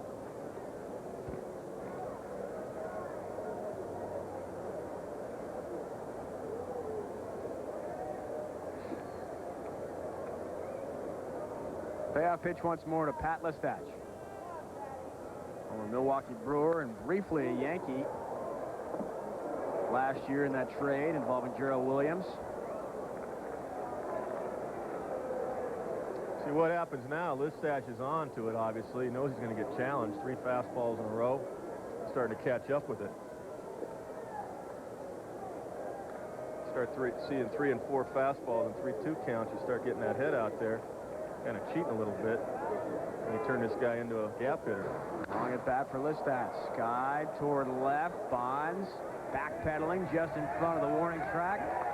Snatch catch for Barry Bonds. Makes the play. And they're 2 and down. And that's why you saw Listash drive that ball. He knew what he was going to get. He'd already seen 3 in a row. 3 fastballs in a row, 3 and 2. He kind of cheated on it and tried to drive it. And Dusty Baker out of the Giants dugout again. So with Biggio on deck, Ausmus and Bagwell to follow, there are 2 down, a tie game. Top of the 9th, Rodriguez may have done his job in getting his 2 men out. And Taveras is next up. The fans giving him a bit of a hard time. It's not been a smooth ride for him so far this year. Another part of the Cleveland-San Francisco trade. Julian Taveras will come into the game now for the Giants. He came over from Cleveland involving that Matt Williams swap in the offseason. Yeah, he's taking a little heat right now from the San Francisco fans because he has not performed particularly well. ERA is well over 7. But this guy is very capable of being an excellent setup man for him. Got a great fastball with movement, hard breaking ball, hard slider. Dusty Baker and the staff say they're trying to get him to pitch inside a little bit more. The hitters are diving on him and hitting that outside pitch, and when he is pitching inside, he's made some mistakes, middle in. So if you're going to pitch inside, there's a count and when to do it, and it's usually with 2 strikes. So Baker making the switch here with 2 down in the top of the 9th inning. A lot of respect for Craig Biggio wanting a righty-on-righty matchup, despite the fact Rodriguez is pitching well. He's playing the percentages here. Yeah, both managers want to win this game. It's a showdown of the division leaders. Both guys, Durker and Dusty Baker, are going after it.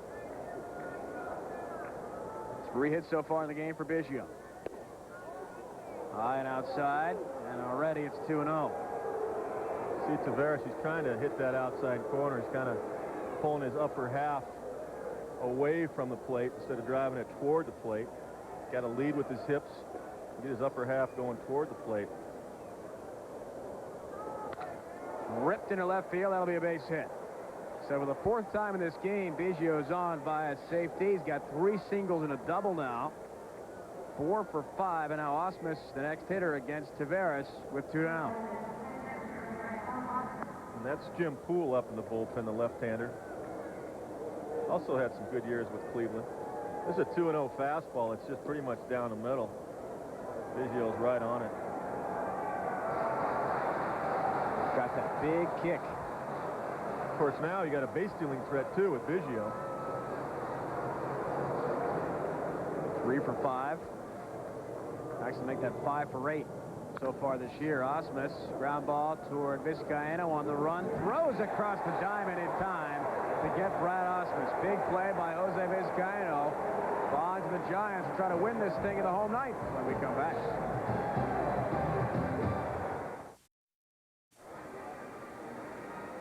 Houston Astros will go their 4th pitcher of the game, Jose Lima, into the bottom of the 9th inning against San Francisco. Dave Ryan with Kevin Kennedy. Welcome back to ESPN special Memorial Day presentation of Major League Baseball. A good one so far, Kevin. 3-3. Yeah, both guys, both managers, as we mentioned, Larry Dierker and Dusty Baker, are playing it like it's the playoffs. They're bringing in their bullpen, and both bullpens have done a good job so far. Keep this game at 3-3. Lima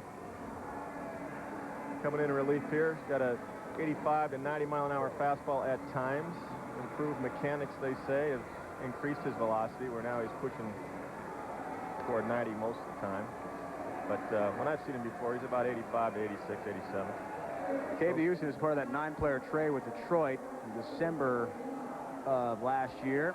Split last season between Toledo Mudhens, AAA, the Tigers, and the Motor City Kitties.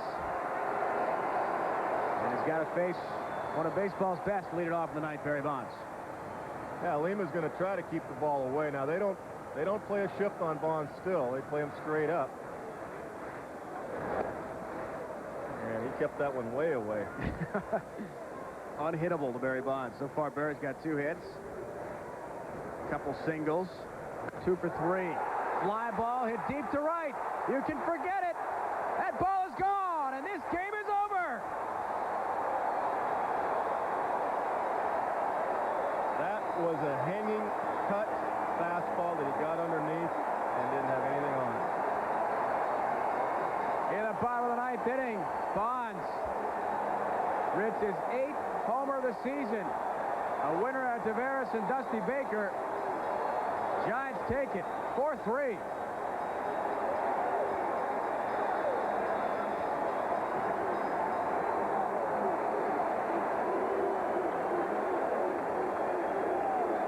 Well, that was a hanging, as I said, a cut fastball. Some people will call it a slider. Came right out over the middle of the plate, right into Barry's swing. You said, Kevin, they wanted to try to keep it away from him. That didn't happen. He grooved it. No, and he got underneath the pitch. And you'd like to throw maybe a 2-seamer away, but this pitch came right into his swing, up in the zone. So Bonds on this day is the hero in San Francisco as he strokes a deep home run to right to lead off the bottom of the 9th inning and a win for the Giants. Maybe they saw Jeff Kent on deck. 4-3 is the final as the Giants take it in an exciting game led by Barry Bonds. So now for the entire ESPN broadcast crew and my partner Kevin Kennedy, this is Dave Ryan saying so long. This has been a presentation of ESPN, the worldwide leader in sports. Now to SportsCenter, Jack Edwards and Jason Jackson in progress.